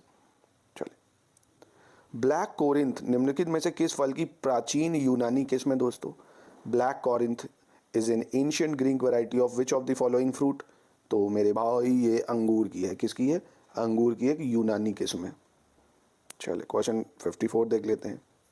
बराबर गुहा लेख में, बराबर गुहा लेख का मतलब है बराबर केव इंस्क्रिप्शन, राजा अशोक को क्या नाम दिया गया है दोस्तों, या किस नाम की पदवी दी गई है बराबर जो केव है उसमें दोस्तों। तो दोस्तों अशोक को उसमें पियदासी राजा जो है वो बराबर की केव में दर्शाया गया है, पियदासी राजा। ठीक है, पियदासी राजा याद रखिएगा। और दोस्तों एक चीज़ और, बुद्ध शाक जो है ये भी इंपॉर्टेंट है, ये मास्की का जो अभिलेख है, मास्की अभिलेख उसमें दिया गया है। ठीक है, और अशोक वर्धन ये आपका विष्णु पुराण में बताया गया, और मगधराज ये भब्रू अभिलेख में बताया गया, भब्रू अभिलेख। ठीक है, तो पियदासी तो काफ़ी महत्वपूर्ण है, याद रखिए। चलिए 55 देख लेते हैं। सूची को मिलाना है, किस प्रकार के आधारों और फलों का वर्गीकरण करना है, classification of fruits on the basis of their types. ठीक है, चलिए। तो दोस्तों सबसे पहले अगर बात करें साइकोन्स, तो साइकोन्स किस तरह का फ्रूट है, साइकोन्स अंजीर है, साइकोन्स अंजीर या फिज है। कैरोप्सिस, कैरोप्सिस कैसा है दोस्तों, तो कैरोप्सिस जो है दोस्तों ये मक्के का है, कैरोप्सिस मक्के का है। ठीक है, और आपका सोरोसिस, सोरोसिस की बात करें अगर तो सोरोसिस आपका कटहल है। और आपका हेस्पेरिडियम ये संतरा है, हेस्पेरिडियम संतरा है। तो ये काफ़ी फलों की प्रजातियों का वो है, काफ़ी इंपॉर्टेंट है ये, है ना, तो इसका याद रखना ये ऑप्शन ए हो जाएगा दोस्तों। इसका क्या हो जाएगा, क्या हो रहा है ये, एक सेकेंड, ऑप्शन ए हो जाएगा। ठीक है, एक बार फिर से मैच कर लोगे तो रिवाइज हो जाएगा, स्क्रीनशॉट ले लो या कुछ भी, बहुत ज़रूरी है ये। चले क्वेश्चन नंबर दोस्तों 56 देखते हैं। अवध में, अवध तो बहुत ज़रूरी है भैया, अवध तो इस टाइम देख रहे हो अवध के राजा आने वाले हैं। अवध में पृथु का भयानक विद्रोह किस मुगल शासन के शासनकाल में हुआ था दोस्तों, तो ये इल्तुतमिश के शासनकाल में हुआ था। किसके शासनकाल में, इल्तुतमिश के। चलिए क्वेश्चन नंबर देखते हैं 57।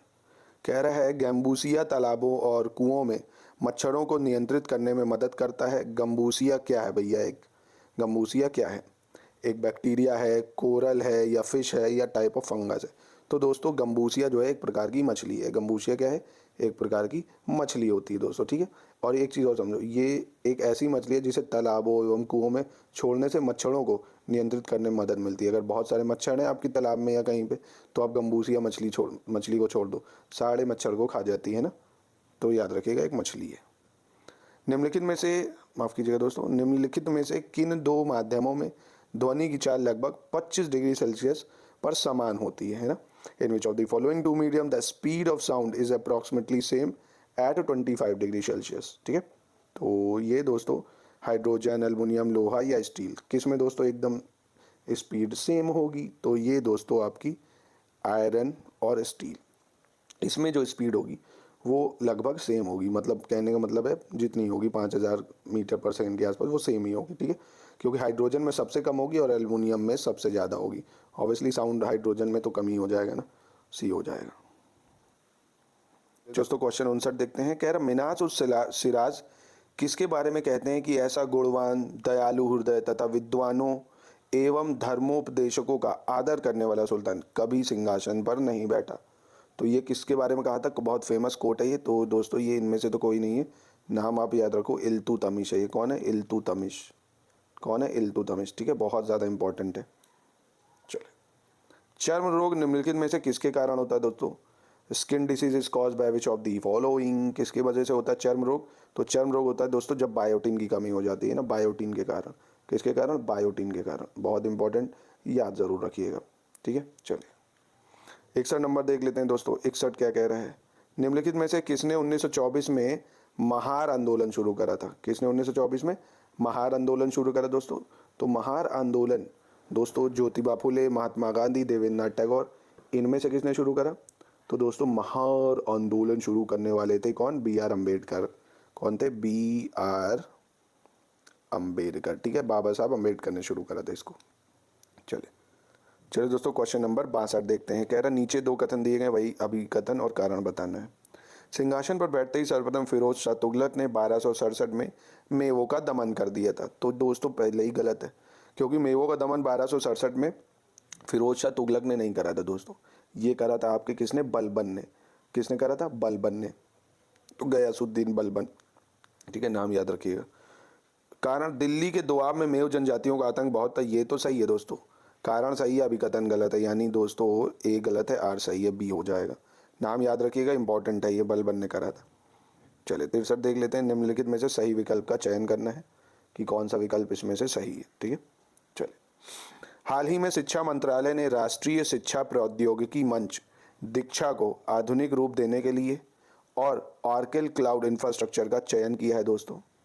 The ministry of education has recently selected Oracle cloud infrastructure to modernize the national education technology platform दीक्षा।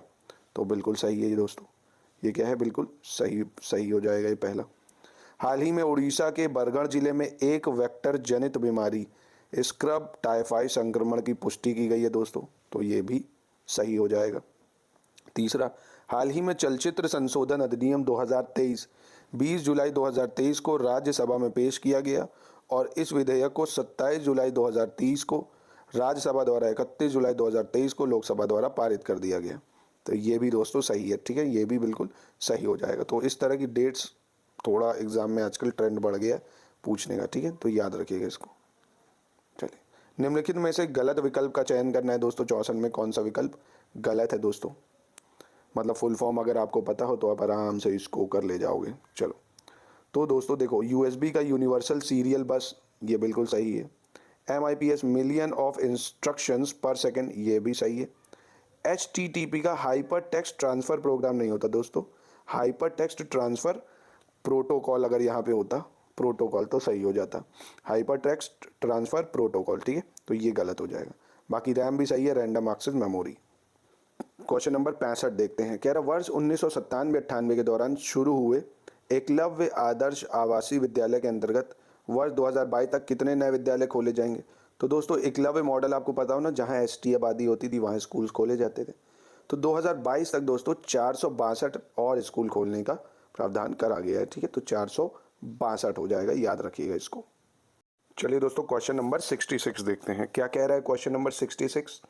निम्नलिखित में से कौन सा विकल्प सही सुमेलित नहीं है, ठीक है, मतलब कौन से आर्टिकल ये जो लिखे हुए हैं वो सही मैच नहीं कर रहे, ठीक है। चलो, आर्टिकल 17 एबोलिशन ऑफ अनटचेबिलिटी की बात करता है, तो ये बिल्कुल सही है। आर्टिकल 18 उपाधियों का उन्मूलन, मतलब एबोलिशन ऑफ टाइटल्स, ये भी सही है। धार्मिक मामलों के प्रबंधन की स्वतंत्रता यानी freedom to manage religious affairs, article 26, ये भी सही है। और मौलिक कर्तव्य 51A यानी फंडामेंटल ड्यूटीज 51A में, ये भी सही है यार, ये तो चारों ही सही है दोस्तों, ठीक है, चारों सही हैं इनमें से, तो हो जाता है। चलिए कोई बात नहीं, चारों सही हैं, ठीक है। चलिए 67 देख लेते हैं।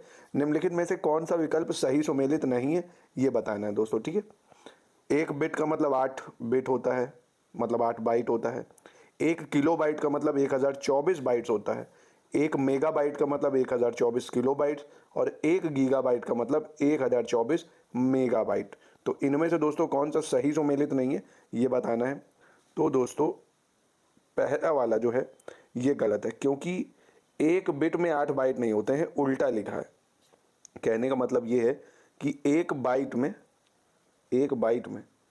8 बिट होते हैं, 1 बाइट में 8 बिट होते हैं, ठीक है। तो ये उल्टा है, इसलिए ये गलत हो जाएगा पहला, ठीक है। याद रखिएगा, ये भी कंप्यूटर का क्वेश्चन आ जाता है। 68 देख लेते हैं। वर्ष 2024 में बजट भाषण में घोषित जल मार्ग विकास परियोजना के किस वर्ष तक पूरे होने की उम्मीद है दोस्तों? ये कब तक पूरा हो जाएगा? तो दोस्तों ये जो है 2023 में, मतलब 2023 तक पूरा होने की उम्मीद थी, 31 दिसंबर 2023 तक, ठीक है। और एक चीज़ और ध्यान रखिए दोस्तों, जल मार्ग विकास परियोजना में अगर पूछे कि कितने राज्य इसको कवर कर रहे थे, मतलब कितने राज्यों में ये था जल विकास परियोजना, तो ये दोस्तों यूपी, बिहार, झारखंड, पश्चिम बंगाल, ठीक है। यूपी, बिहार, झारखंड और पश्चिम बंगाल मतलब वेस्ट बंगाल दोस्तों, ठीक है। तो ये राज्य इसको कवर कर रहे थे। 31 दिसंबर 2023 तक खत्म होना था इसको। चले 69, मंगोल तायर बहादुर ने किस शासक के शासनकाल में लाहौर पर आक्रमण किया था दोस्तों? मंगोल जो था Tair Bahadur had attack Lahore during the reign of which of the ruler in 1251 AD। तो दोस्तों 1241 में कौन शासक था, ये ध्यान कर लो। तो दोस्तों 1241 में जो था मोइजुद्दीन बहराम शाह। कौन? मोइजुद्दीन बहराम शाह, क्योंकि इसका जो रूल है ये 1240 से 42 रहा था स्लेव डायनेस्टी में, है ना, मतलब गुलाम वंश में। तो बहराम शाह था, ठीक है, मोइनुद्दीन बहराम शाह, ठीक है। तो याद रखिएगा इसको। चल,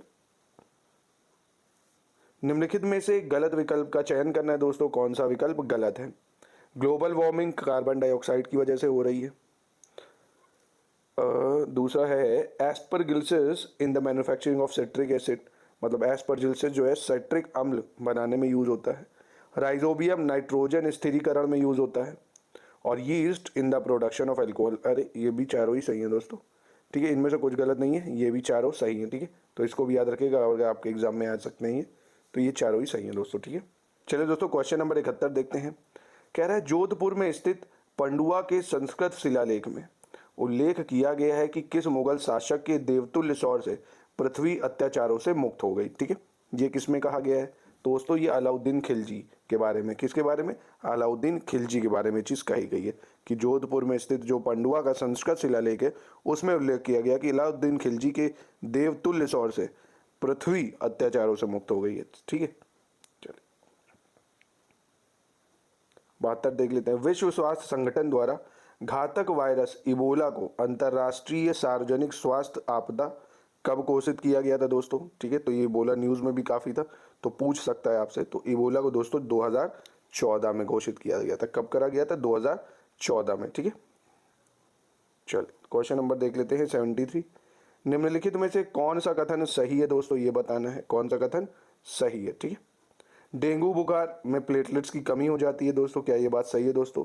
dengue fever lack of platelets, तो जी हाँ, ये तो पहली बात बिल्कुल सही कह रहा है, ठीक है। दूसरा, जापानी इन्फेस्लाइट्स लोग मस्तिष्क पे असर करता है दोस्तों, जापानीज एन्सेफेलाइटिस डिसीजेस, बिल्कुल। हेपेटाइटिस बी रोग यकृत मतलब लीवर पे इम्पैक्ट डालता है, तो ये भी दोस्तों सही है। और रानीखेत बीमारी मुर्गियों से संबंधित है, ये भी सही है, यानी इसका ऑप्शन ए हो जाएगा दोस्तों, ठीक है। 74 देख लेते हैं। निम्नलिखित में से कौन धान की एक महत्वपूर्ण प्रजाति है, ये बताना है, ठीक है। कौन धान की एक महत्वपूर्ण प्रजाति है? तो दोस्तों काशी लालिमा, कोबाल्ट 1148, कंचन, इनमें से कौन है? तो दोस्तों इनमें से कोई भी धान की प्रजाति नहीं है। कारण समझिए, काशी लालिमा ये तो भिंडी की है, ठीक है। कोबाल्ट 1148 ये आपकी गन्ने की है, और कंचन ये आंवले की है। ये किसकी है? आंवले की, ठीक है। तो इसमें से कोई भी आपकी धान की प्रजाति नहीं है, ठीक है। 74 देख लेते हैं। निम्नलिखित में से किसने 1887 में भारतीय राष्ट्रीय सामाजिक सम्मेलन की स्थापना की है दोस्तों? तो ये करी है दोस्तों किसने? पहली चीज महादेव गोविंद रानाडे हो गए, रघुनाथ राव, ठीक है। बस इन दोनों ने मिलकर किसकी स्थापना करी? इंडियन नेशनल सोशल कॉन्फ्रेंस की स्थापना 1887 में करी है, ठीक है। चलिए आगे बढ़ते हैं। Question number 76। छोटा नागपुर के कोलों द्वारा कोल विद्रोह का नेतृत्व निम्नलिखित में से किसके द्वारा 1831 में करा गया था? तो दोस्तों कोल अपराइजिंग या कोल विद्रोह, इसका नेतृत्व जो था ये बुद्धो भगत के नेतृत्व में हुआ था। किसके? बुद्धो भगत के नेतृत्व में। ठीक है, तो याद रखिएगा इसको। चलिए क्वेश्चन नंबर 77 देखते हैं, माफ कीजिएगा। नवीनतम कृषि डाटा 2023 के संबंध में सही विकल्प चुनना है। ठीक है, कौन सा विकल्प सही है दोस्तों?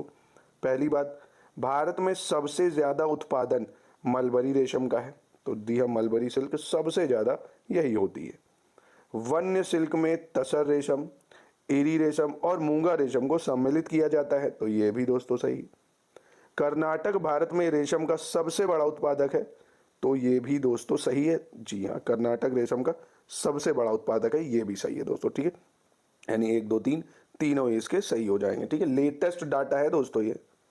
चलिए, भारतीय संविधान की निम्नलिखित में से कौन सी विशेषता अमेरिकी संविधान से नहीं ली गई है? कौन सी नहीं ली गई है? ठीक है, ये बोल रहा है। चलिए देख लेते हैं दोस्तों। फंडामेंटल राइट लिया गया है, इंडिपेंडेंस ऑफ जुडिशरी भी है, इम्पीचमेंट ऑफ प्रेसिडेंट भी। कंकरेंट लिस्ट नहीं दोस्तों, ये हमने ऑस्ट्रेलिया से ली। ये किससे ली है? ऑस्ट्रेलिया से ली। ठीक है, चलिए अल्फा कैरेटिन की बात कर रहा है। अल्फा कैरेटिन क्या होता है दोस्तों? क्या है अल्फा कैरेटिन? तो दोस्तों अल्फा कैरेटिन एक तरह का प्रोटीन होता है। ये क्या होता है? एक प्रोटीन होता है जो कहाँ प्रेजेंट होता है? हमारी स्किन में प्रेजेंट होता है ना। अल्फा कैरेटिन हमारी स्किन में होता है। ठीक है, चलिए प्रोटीन है, स्किन में होता है। 80 देख लेते हैं। निम्नलिखित में से कौन केरल में 1891 में शुरू हुए नायर आंदोलन के संस्थापक में से नहीं था दोस्तों? ठीक है, कौन इसका संस्थापक नहीं है? तो दोस्तों देखिए, केरल में जो 1891 में नायर आंदोलन हुआ, तो इसमें एक चीज़ ध्यान रखो, सीवी रमन पिल्लई एक तो ये थे आपके, दूसरे थे के रामाकृष्णन पिल्लई जो कि ये भी है, तीसरे थे आपके पद्मना भाई पिल्लई या क्या नाम था? पद्मना भाई पिल्लई, ये भी थे दोस्तों। तो ये तो तीन ही, इसका ऑप्शन डी हो जाएगा दोस्तों। ठीक है, चलिए आगे बढ़ते हैं। निम्नलिखित में से विषम विकल्प का चयन करना है दोस्तों। कौन सा विकल्प ऑड है? ठीक है, भारत सरकार अधिनियम, क्या ये 1919 में आया? रॉलेट एक्ट, क्या ये 1919 में आया? जलियांवाला बाग हत्याकांड, ये 1919 में हुई। सत्याग्रह एट अहमदाबाद, क्या ये 1919 में हुई? तो दोस्तों ये गलत है, क्योंकि सत्याग्रह अहमदाबाद में 1918 में हुआ था। ठीक है, कब हुआ था? 1918 में। बाकी तीनों सही हैं। निम्नलिखित में से कौन सा पादप हार्मोन गैसीय अवस्था में पाया जाता है? विच of the following plant hormone is found in the gaseous state? तो दोस्तों प्लांट जो है हमें गैसियस में मिलता है, वो कौन सा है? एथिलीन एक पादप हार्मोन है जो गैसीय अवस्था में मिलता है, और एथिलीन इन दोनों ही में नहीं है। कौन होता है दोस्तों? एथिलीन होता है, एथिलीन। ठीक है, याद रखिएगा एथिलीन। ठीक है, मैंने स्पेलिंग ई से लिखो तो ज़्यादा बेटर है। एक सेकेंड, ETHYLE, एथिलीन दोस्तों। ठीक है, चलिए 83 देख लेते हैं। किस संशोधन अधिनियम ने सर्वोच्च न्यायालय और उच्च न्यायालयों में न्यायाधीशों की नियुक्ति के कलेजियम प्रणाली को राष्ट्रीय न्यायिक नियुक्ति आयोग नामक एक निकाय के साथ बदल दिया है? यानी एनजैक की बात कर रहा है दोस्तों, कि कलेजियम सिस्टम जो होता है कि भैया जजों को एक जज का ग्रुप होता है, उससे कंसल्ट करके फिर रिकमेंडेशन प्रेसिडेंट को देनी होती थी। इसको हटाने का प्रयास किया गया था 99 कॉन्स्टिट्यूशन अमेंडमेंट एक्ट 2014 से, मोदी गवर्नमेंट जब आई थी। ठीक है, बट ये वापस से हटा दिया गया, मतलब वापस से हट गया अभी ये। ठीक है, चलिए 84, इंसुलिन के संदर्भ में कौन सा कथन सही है? ये बताना है दोस्तों। यह एक प्रकार का एंजाइम है, पहली बात तो दोस्तों ये गलत है, ये एंजाइम नहीं है, ये एक प्रकार का हार्मोन है। ठीक है, जिसका उत्पादन अग्नाशय में स्थित जो हमारे लैंगरहेंस है की दीपिकाओं की बीटा कोशिकाओं द्वारा होता है। ठीक है, मतलब लैंगरहेंस बोलते हैं उसको, जो हमारे अग्नाशय में लैंगरहेंस की दीपिकाएं होती हैं उसके द्वारा होता है। ठीक है, कुल मिला के आप इतना समझिए, इन शॉर्ट यह एक प्रकार का एंजाइम नहीं, पहली चीज़ इंसुलिन एक हार्मोन होता है। दूसरी बात, यह रक्त में शर्करा को नियंत्रित करता है दोस्तों, तो ये बिल्कुल बात सही है, ये रक्त में जो आपकी शुगर लेवल है उसको मेंटेन करके रखता है। ठीक है, दूसरी चीज़, इसकी कमी से व्यक्ति में मधुमेह नामक रोग हो जाता है। बिल्कुल दोस्तों, इंसुलिन जितना कम होगा बॉडी में शुगर लेवल बढ़ेगा, तो इसका ऑप्शन सी हो जाएगा दोस्तों। ठीक है, चलिए क्वेश्चन नंबर 87 देख लेते हैं। भारतीय संविधान को कब अपनाया गया था, जिसमें एक प्रस्तावना, 395 अनुच्छेद और 8 अनुसूचियाँ थी? तो ये तो दोस्तों लड्डू क्वेश्चन है, 26 नवंबर 1949। ठीक है, चलिए 86, निम्नलिखित में से कौन सा विकल्प सही सुमेलित नहीं है? कह रहा है। ठीक है, कौन सा सही नहीं है दोस्तों? प्रधानमंत्री किसान संपदा योजना, ये 2017 में आई। प्रधानमंत्री मातृ वंदना योजना 2017, ठीक है। प्रधानमंत्री व्यय वंदना योजना, ये भी सही है। प्रधानमंत्री मुद्रा योजना दोस्तों गलत है, ये 2015 में आई थी, 17 में नहीं, ठीक है। तो ये कब आई थी? 2015 में।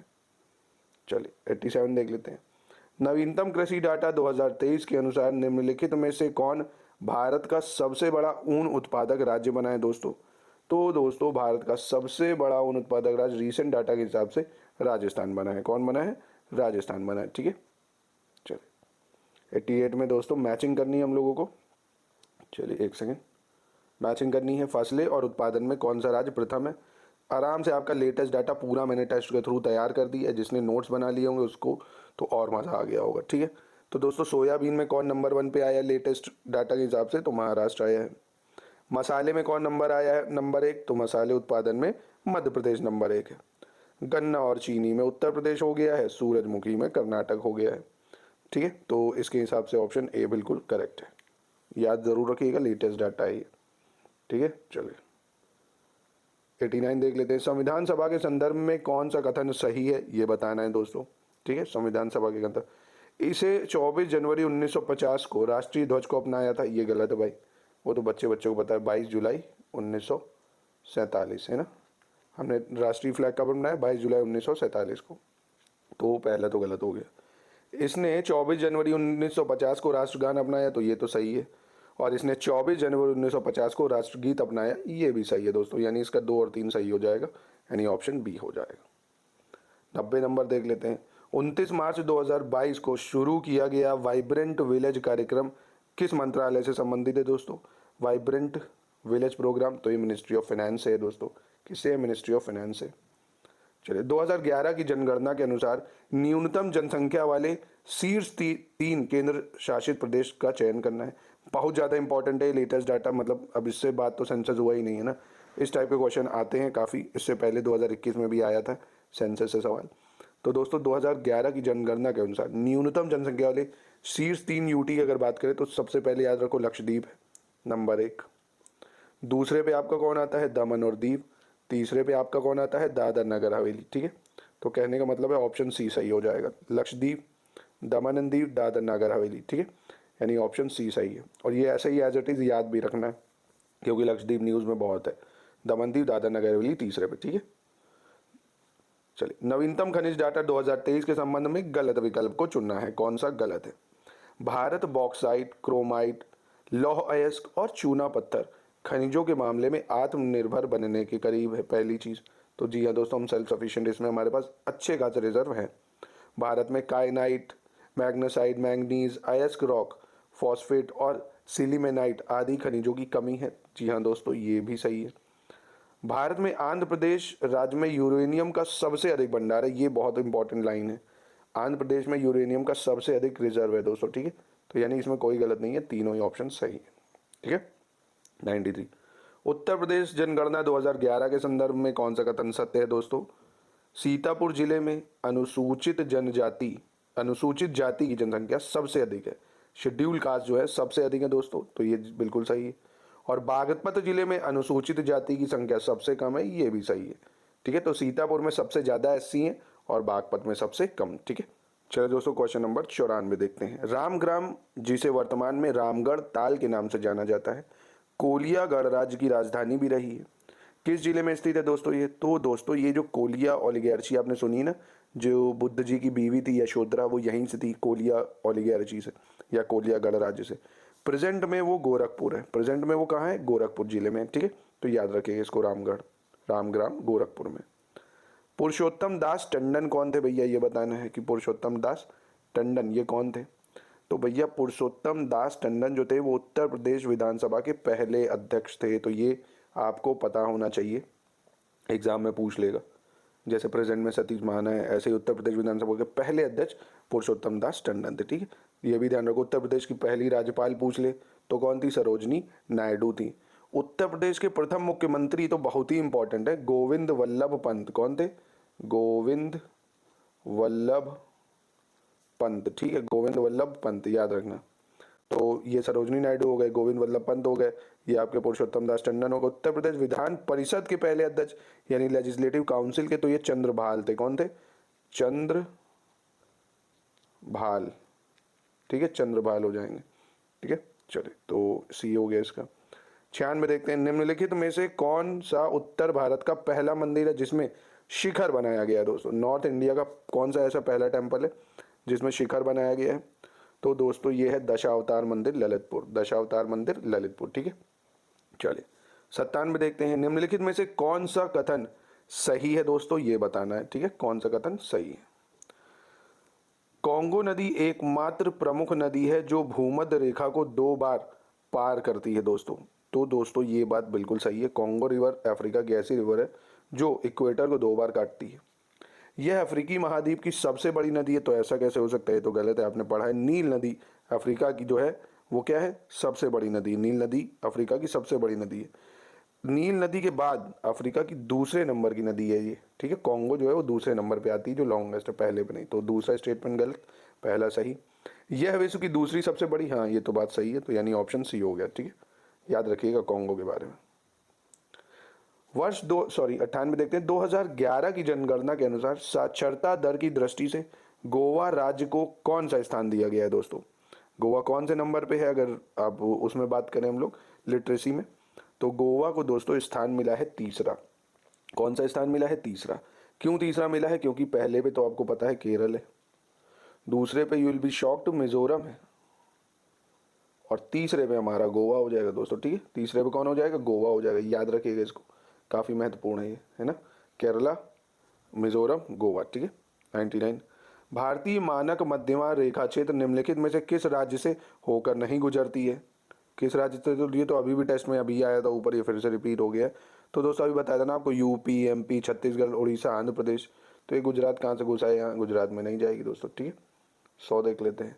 नवीनतम ऊर्जा सांख्यिकी या national energy latest energy statistics data 2023 के अनुसार गलत विकल्प को चुनना है। कौन सा दोस्तों गलत है, ठीक है। तमिलनाडु राज्य पवन ऊर्जा की स्थापित क्षमता की दृष्टि से पहले स्थान पर है।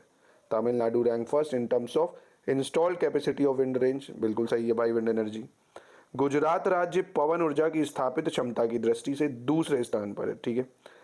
तमिलनाडु पहले पे है, गुजरात आपका दूसरे पे है, ये भी सही है। कर्नाटक राज्य पवन ऊर्जा की स्थापित क्षमता की दृष्टि से तीसरे स्थान पर है, ये भी सही है। ओडिशा राज्य पवन ऊर्जा की स्थापित दृष्टि से चौथे नंबर पे दोस्तों, ये गलत है, क्योंकि चौथे पे दोस्तों हमारा प्यारा राजस्थान आता है। क्या आता है, बाबा श्याम की नगरी राजस्थान आती है, ठीक है।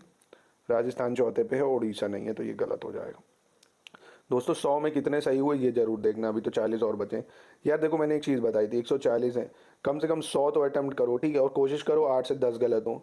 तो जब 10 गलत होंगे तो 1/3 नेगेटिव मार्किंग होगी, तो अगर 1/3 काटोगे 3 ही तो गलत हुए आपके, ठीक है, तब भी सेफ स्कोर तक आप पहुँचो। कुछ लोग कह रहे थे, एक कमेंट करके कह रहे थे 100 अगर करोगे वो मुँह के बल गिरेंगे। अरे यार मतलब कितने अटेम्प्ट करना चाहते हो, 140 अटेम्प्ट करोगे क्या? कम से कम भाई 85 से 90 क्वेश्चन सही होने चाहिए। कट ऑफ कितना जाएगा अभी आपको अंदाज़ा नहीं है, काफ़ी कंपटीशन, आरओ यारो का पेपर हलवा नहीं आता, समझ रहे हो। 85 से 90 क्वेश्चन जीएस में कम से कम होने चाहिए। और हिंदी में आप क्या समझते हो, हिंदी में भाई 50-55 आराम से लोग लाते हैं। इवन मैं सेंटर पे ऐसे ऐसे लोग मुझसे मिले ना जो 60+ लाते हैं, समझ रहे हो, बहुत सारे लोग हैं। तो 55+ तो इसमें आएंगे ही आपके, तो समझ रहे हो आराम से। 80-85 आपके लिए सेफ स्कोर है भाई, इससे कम में फिर दिक्कत हो जाएगी। चल 101 देखते हैं। हाल ही में प्रधानमंत्री नरेंद्र मोदी ने कहा कि भारत का 50% ऊर्जा उत्पादन किस वर्ष तक गैर जीवाश्म ईंधन से होने लगेगा दोस्तों, ठीक है। तो ये दोस्तों 2030 तक बोला है, कब तक, 2030 तक, ठीक है। तो 2030 तक भारत का ऊर्जा उत्पादन 50% गैस जो है गैर जीवाश्म ईंधन से होने लगेगा, और 2070 तक भारत शून्य कार्बन उत्सर्जन हासिल कर लेगा। 2070 तक शून्य कार्बन, जीरो कार्बन इमिशन, ठीक है। 102 निम्नलिखित में से किसने दलित वीमेन फियर एंड डिस्क्रिमिनेशन पुस्तक लिखी है दोस्तों। ये बुक किसने लिखी है, दलित वुमेन फियर एंड डिस्क्रिमिनेशन। तो दोस्तों इस बुक को लिखा है जयशंकर प्रसाद ने। किसने लिखा है, जयशंकर प्रसाद ने, ठीक है। चलो 103 देखता। भारत वन स्थिति रिपोर्ट 2021 के अनुसार वन क्षेत्रफल में औसत वार्षिक शुद्ध लाभ 2010-20 की दृष्टि से भारत को कौन सा स्थान दिया गया है दोस्तों। तो दोस्तों इसके इंडियन स्टेट फॉरेस्ट रिपोर्ट के हिसाब से इसको 3rd दिया गया है। कौन सा स्थान दिया गया है, 3rd दिया गया है, क्योंकि पहले पे चीन है, दूसरे पे ऑस्ट्रेलिया है, तीसरे पे भारत है, ठीक है। तो पहले पे आपका चाइना है, दूसरे पे ऑस्ट्रेलिया है, तीसरे पे हमारा प्यारा भारत है। ठीक है, चलिए 104 देख लेते हैं। उत्तर प्रदेश राज्य के निम्नलिखित में से किस शहर को स्वच्छ वायु सर्वेक्षण 2023 के अनुसार 10 लाख से अधिक जनसंख्या की श्रेणी में दूसरा स्थान दिया गया है दोस्तों? तो ये दिया गया है आगरा को। किसको दिया गया है? आगरा को दिया गया है। ठीक है, ये बहुत इंपॉर्टेंट न्यूज़ है, यूपी की न्यूज़ है, तो इसको याद रखिएगा कि स्वच्छ वायु सर्वेक्षण 2023 के उत्तर प्रदेश के आगरा को 10 लाख प्लस श्रेणी 1 जनसंख्या की श्रेणी में दूसरी रैंक मिली है। कि कौन सी रैंक मिली है? दूसरी रैंक मिली। ठीक है, चलिए दोस्तों 105 नंबर देखते हैं। कह रहा है दलहनी फसलों में नाइट्रोजन स्थिरीकरण में निम्नलिखित में से कौन सा पोषक तत्व मदद करता है दोस्तों? इंग्लिश में अगर बात करें तो कह रहा है विच of the following nutrients helps in nitrogen fixation in pulse crops. तो दोस्तों आपने मॉलीबेडेनम का नाम सुना होगा। मॉलीबेडेनम जो होता है नाइट्रोजन फिक्सेशन में काम आता है। ठीक है, तो याद रखिएगा, इसको साइंस में आ सकता है। 106 कह रहा है निम्नलिखित में से गलत का चयन करना है, कौन सा गलत है? 17वीं उत्तर प्रदेश वन सर्वेक्षण रिपोर्ट 2021 के अनुसार उत्तर प्रदेश में वन आवरण का कुल क्षेत्रफल उत्तर प्रदेश के कुल भौगोलिक क्षेत्र का 6.15% है। तो बिल्कुल सही है दोस्तों, ये डाटा याद रखिएगा 6.15%। नवीनतम कृषि डाटा 2023 के अनुसार अंडा उत्पादन के मामले में भारत विश्व में तीसरे नंबर पे है। ये भी सही है। नवीनतम खनिज डाटा 2023 के अनुसार धात्विक खनिज में सबसे ज़्यादा उत्पादन लौह अयस्क का होता है। तो ये भी सही है। ठीक है, तो इनमें से कोई गलत नहीं है, तीनों सही हैं, याद रखिएगा। 107 देख लेते हैं। वित्त मंत्री ने 5 वर्षों में कितने करोड़ के परिव्यय के साथ raising and accelerating MSME performance कार्यक्रम शुरू करने की घोषणा की है दोस्तों? तो ये दोस्तों कितने करोड़ रुपए की है? ये 6000 करोड़ रुपए की है। कितने की है? 6000 करोड़ की। 108 देख लेते हैं। निम्नलिखित में से कौन सा अंतर्राष्ट्रीय हवाई अड्डा मध्य प्रदेश राज्य में स्थित है दोस्तों? कौन सा इनमें से? तो मध्य प्रदेश में है। चौधरी चरण सिंह हवाई अड्डा, ये तो लखनऊ में है। जयप्रकाश नारायण अंतर्राष्ट्रीय हवाई अड्डा, ये दोस्तों जयप्रकाश नारायण कहाँ के हैं? जिन्होंने इमरजेंसी के टाइम, इंदिरा गांधी के टाइम इन्होंने ही रिवॉल्ट छेड़ा था, तो ये पटना में है। लाल बहादुर शास्त्री के बारे में आपने सुना ही होगा, ये वाराणसी में है। देवी अहिल्याबाई होलकर, तो ये तो ऑब्वियसली मराठास की है ना, तो ये वहीं की है, तो MP हो जाएगा। ठीक है, चलिए 109 देख लेते हैं। निम्नलिखित में से सही विकल्प का चयन करना है, कौन सा सही है? हाल ही में प्रधानमंत्री नरेंद्र मोदी ने 1 करोड़ रुपए की लागत से बनने वाली संत शिरोमणि गुरुदेव श्री रविदास के स्मारक की आधारशिला मध्य प्रदेश के सागर में रखी गई है। ये बिल्कुल सही हो जाएगा। दूसरा कह रहा है हाल ही में भारत ने बारूदी सुरंगों का पता लगाने के लिए निरक्षी नामक एक स्वायत्त अंडर वाटर वाहन को लॉन्च करा है दोस्तों। ये भी बहुत ज़्यादा इंपॉर्टेंट है दोस्तों, सही है ये।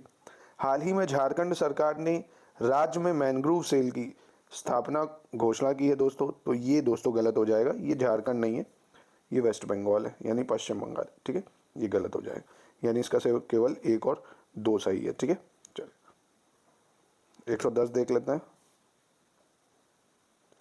ये सही निम्नलिखित में से आपको बताना है सही कौन सा है। ठीक है, कौन सा सही मैच कर रहा है? तो क्या अजरबैजान की राजधानी सेंट डोमिंगो है, कंबोडिया की बाकू है, डोमिनिकन गणराज्य यानी डोमिनिशियन रिपब्लिक की नोम पेन है, और इथोपिया की अदिस अबाबा। तो दोस्तों इनमें से इथोपिया की तो सही है अदिस अबाबा, और गलत है, पर उसकी भी जान लो अगर एग्जाम में पूछ ले। अजरबैजान की दोस्तों बाकू होती है। ठीक है, और कंबोडिया की जो होती है दोस्तों वो नामपना होता है। क्या होता है? नामपना। और जो डोमिनिशियन गणराज्य है उसकी सॉन डोमिंगो होती है। ठीक है, तो ये कैपिटल याद रखिएगा। चलिए 111 देख लेते हैं। 111 में कह रहा है निम्नलिखित में से गलत विकल्प कौन सा है? तो केंद्रीय बजट 2023-24 के अनुसार कर्नाटक के सूखा प्रवण मध्य क्षेत्र में स्थायी सूक्ष्म सिंचाई सुविधाएं प्रदान करने और पीने के पानी के लिए भूजल टैंकों को भरने के लिए अपर भद्रा परियोजना को 5300 करोड़ रुपए की केंद्रीय सहायता मिली है। तो ये दोस्तों सही है बिल्कुल। और केंद्रीय बजट 2023-24 के अनुसार उच्च मूल्य वाली बागवानी फसलों के लिए गुणवत्तापूर्ण रोपण सामग्री की उपलब्धता बढ़ाने के उद्देश्य से 2200 करोड़ रुपए के परिव्यय के साथ आत्मनिर्भर स्वच्छ पौधा कार्यक्रम शुरू किया गया है। तो ये भी सही है, इनमें से कोई गलत नहीं है। ठीक है, 112 देख लेते हैं। निम्नलिखित में से कौन सा कथन सही है दोस्तों, ये बताना है। ठीक है, कौन सा इसमें से सही है? हिंदुस्तान स्टील लिमिटेड, ये दुर्गपुर में 1955 में बना, सही है ये। हिंदुस्तान स्टील लिमिटेड राउरकेला 1959 में, ये भी सही है। और हिंदुस्तान स्टील लिमिटेड भिलाई में है, इसका 1959 में बना, ये भी सही है। यानी ये तीनों ही सही हो जाएंगे दोस्तों, ठीक है। चलो नेक्स्ट देखते हैं 113। बहुत जो तो महत्वपूर्ण सवाल है, इसको छोड़िएगा नहीं कोई भी है, अच्छे से टेस्ट को सब अटेम्प्ट कर लीजिए। हो सके तो जो इंपॉर्टेंट लग रहा है उसका नोट्स बना लीजिए, ठीक है, तो ये काफ़ी हेल्प भी हो जाएगी इससे आपकी। चलिए 113 कह रहा है इकोनॉमिक सर्वे के हिसाब से कौन सी इनमें से गलत है, ये चुनना है कौन सा गलत विकल्प है। तो आर्थिक सर्वेक्षण 2022-23 के अनुसार वित्तीय सेवाओं में बदलाव के लिए 75 डिजिटल बैंकिंग संस्थाओं की घोषणा की गई है। तो दोस्तों ये तो सही है बिल्कुल। आर्थिक सर्वेक्षण 2022-23 के अनुसार भारत वैश्विक स्तर पर मोबाइल फ़ोन का तीसरा सबसे बड़ा निर्माता बन गया है। तो दोस्तों ये तीसरा नहीं है, ये दूसरा है, ठीक है। दूसरा सबसे बड़ा निर्माता बना है, तीसरा नहीं, ठीक है। तो यहाँ ये गलत हो जाएगा। 114 देख लेते हैं। आंध्र प्रदेश राज्य का अनंतपुर क्षेत्र निम्नलिखित में से किसके उत्पादन के लिए फेमस है, ठीक है। ये किसके उत्पादन के लिए फेमस है? तो दोस्तों ये गोल्ड के लिए बहुत फेमस है। आंध्र प्रदेश का जो अनंतपुर है ये किसके लिए फेमस है? गोल्ड के लिए, ठीक है। 115 देख लेते हैं दोस्तों। कह रहा फिर वही नवीनतम खनिज डाटा 2023 के संदर्भ में कौन सा कथन सही है? भारत विश्व में एल्यूमिना का चौथा सबसे बड़ा उत्पादक है दोस्तों। तो भारत विश्व में एल्यूमिना का चौथा सबसे बड़ा उत्पादक है, ये बिल्कुल सही है। चीन और अमेरिका के बाद भारत दुनिया का तीसरा सबसे बड़ा ऊर्जा उपभोक्ता है, तो ये भी दोस्तों सही है, ठीक है, क्योंकि भारत दुनिया का तीसरा सबसे बड़ा ऊर्जा उपभोक्ता है, पहला चीन, दूसरा अमेरिका। और भारत विश्व में एल्यूमिनियम का तीसरा सबसे बड़ा उत्पादक है, ये भी सही है। एल्यूमिनियम का तीसरा सबसे बड़ा उत्पादक है भारत, ठीक है। तो यानी इसके तीनों ही सही हो जाएंगे। चलिए दोस्तों 116 देखते हैं। निम्नलिखित में से सही विकल्प का चयन करना, ठीक है, कौन सा सही है? हाल ही में भारत में जिप्स हिमालयंसिस नामक हिमालयी गिद्ध के बंदी प्रजनन का पहला मामला असम राज्य के चिड़ियाघर गुवाहाटी में दर्ज किया गया। दूसरा, हाल ही में भारत के बाहर निर्मित दुनिया के दूसरे सबसे बड़े हिंदू मंदिर का उद्घाटन न्यू जर्सी के रॉब सिल्वे टाउनशिप में किया जाने की घोषणा की गई है दोस्तों। तीसरा कह रहा है हाल ही में विप्रो लिमिटेड ने भारतीय प्रौद्योगिकी संस्थान मद्रास में जेनरेटिव एआई उत्कृष्टता केंद्र का शुभारंभ किया है। इन तीनों में से कौन सा स्टेटमेंट सही है? तो दोस्तों पहला और दूसरा इसमें बिल्कुल सही है, तीसरा गलत है। क्यों गलत है तीसरा वो समझ लो, क्योंकि ये विप्रो लिमिटेड ने भारतीय प्रौद्योगिकी संस्थान मद्रास नहीं दिल्ली में करी है। कहाँ करी है? दिल्ली में करी है, ठीक है। तो ये गलत हो जाएगा, बाकी दोनों सही है। 117 देख लेते हैं। निम्नलिखित में से सही विकल्प का चयन करना है दोस्तों, कौन सा सही है, ठीक है।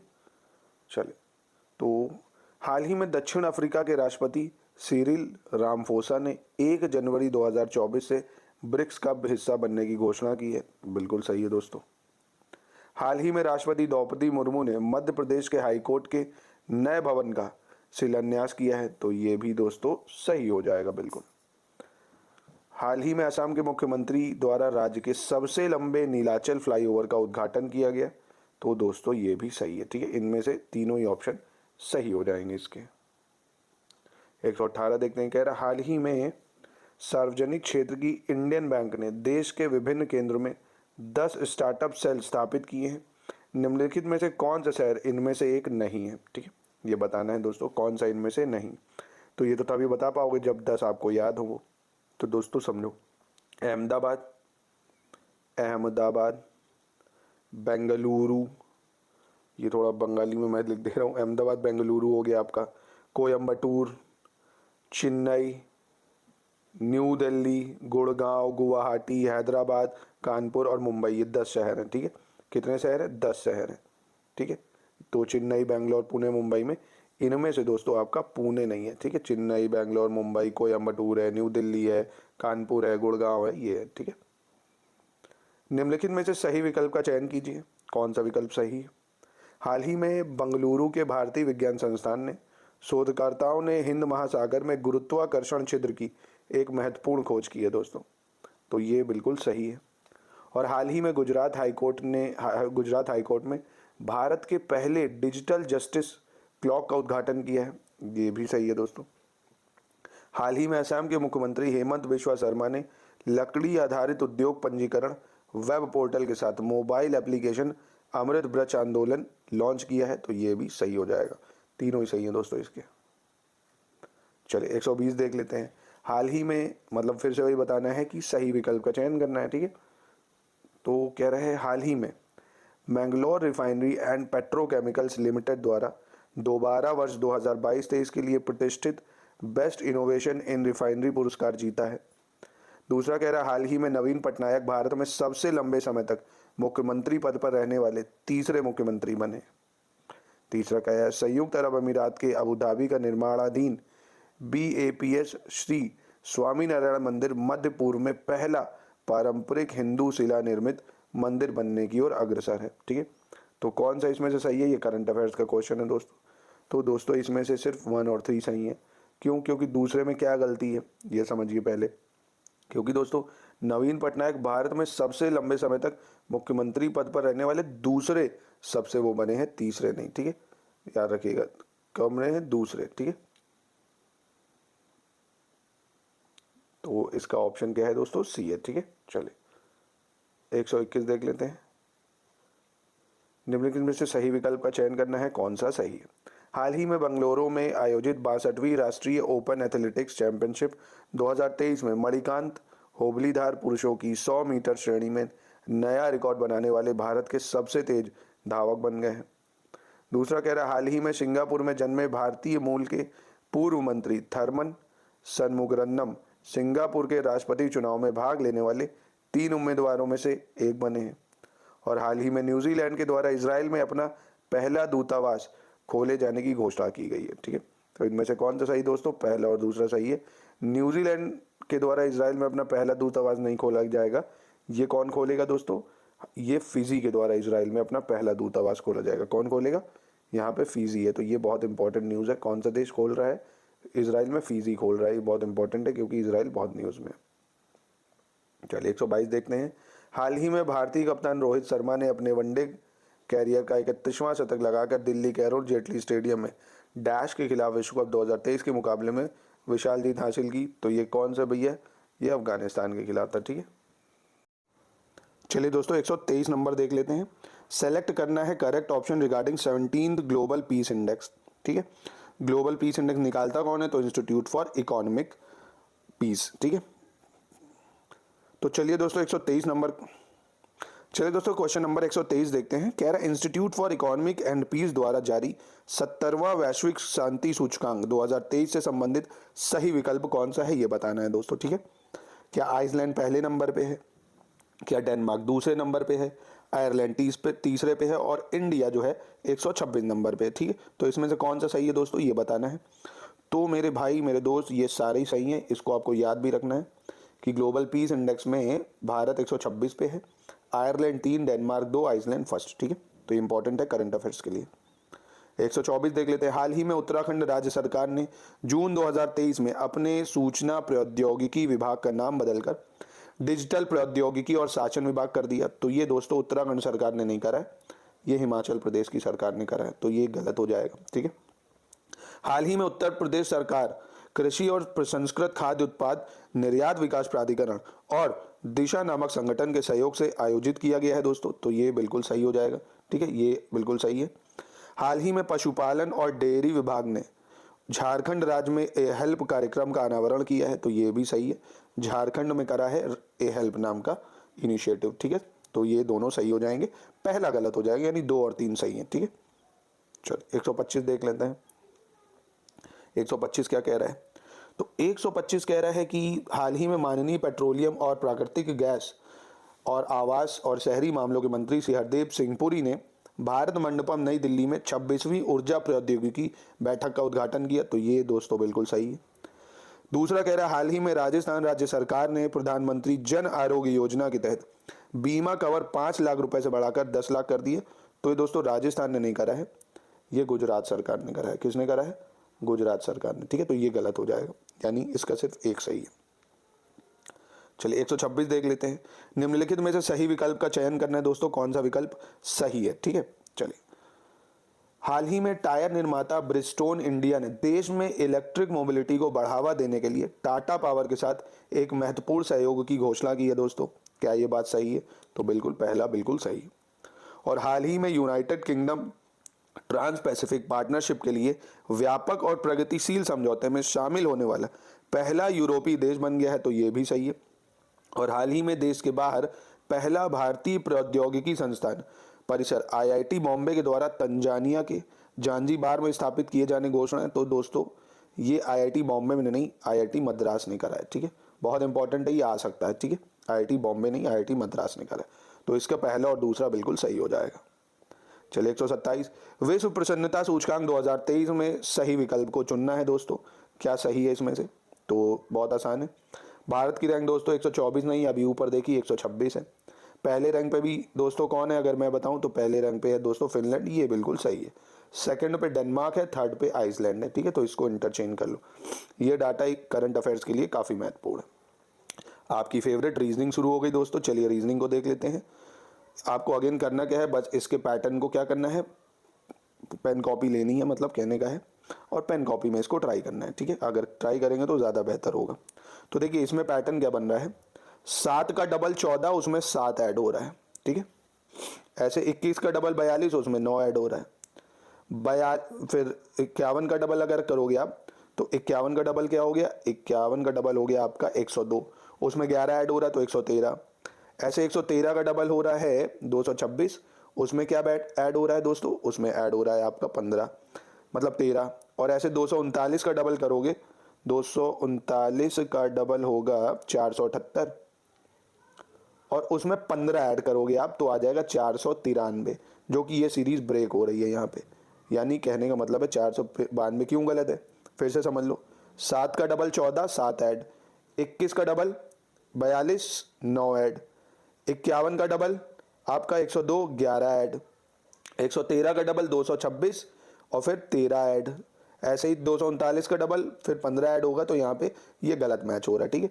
डबल और प्लस ऑड में ऐड करते जाओ, 7, 9, 11, 13, 15, ठीक है। चलिए 129 देख लेते हैं। 129 में दोस्तों फिर से आपको ये करना है, पेन कॉपी लेके पैटर्न बनाना है। अगर पैटर्न बना लिया तो मजा आ जाएगी, ठीक है, मतलब क्वेश्चन सॉल्व हो जाएगा, कहने का मतलब है।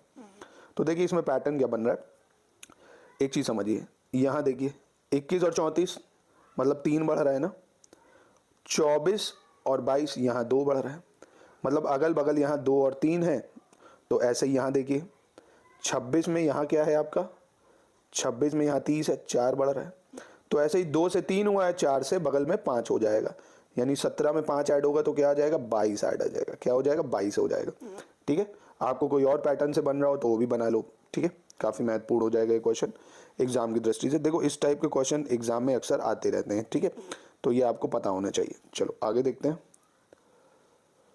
निम्नलिखित में से विषम को चुनना है दोस्तों, कौन सा ऑड है, तो ये भी काफ़ी आसान है। CEH जो है, अब देखो C है, C के बाद क्या आता है D, एक अक्षर का गैप है, और यहाँ F और G 2 अक्षर का गैप है। कहने का मतलब एक अक्षर और 2 अक्षर का गैप चल रहा है। क्या देखो वो सब में है, JLO, J के बाद के MN, हाँ यहाँ भी एक अक्षर, यहाँ भी 2 अक्षर, ये भी सही मिल गया। RUW में देखो दोस्तों, तो R के बाद दोस्तों क्या आता है, RST, 2 अक्षर का यहाँ गैप हो गया, तो ये पैटर्न गलत हो गया, यानी ये गलत हो गया, ठीक है। तो C इसका ऑड हो जाएगा, क्योंकि XZC में भी देखो XZC, X के बाद Y आता है, एक अक्षर का गैप है, और यहाँ 2 अक्षर का, ठीक है। तो बाकी सही था, वो गलत। चलिए दोस्तों 131 देखते हैं। कह रहा डिक्शनरी में कौन दूसरे स्थान पर आएगा ये बताना है। तो इसको मैंने लास्ट टेस्ट में भी आपको बताया था।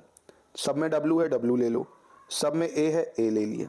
अब तीसरे में देखो S पहले है, N पहले है, R है या R, तो दोस्तों N पहले आता है ABCD में, तो N ले लिए, यानी आपका वांटिंग हो गया आंसर। पहले तो पहले पे आना चाहिए वांटिंग, ठीक है। अब बात बची दूसरे की, तो अब ये तो वांटिंग हटा दो, हट गया। अब देखो भैया WA तीनों में है।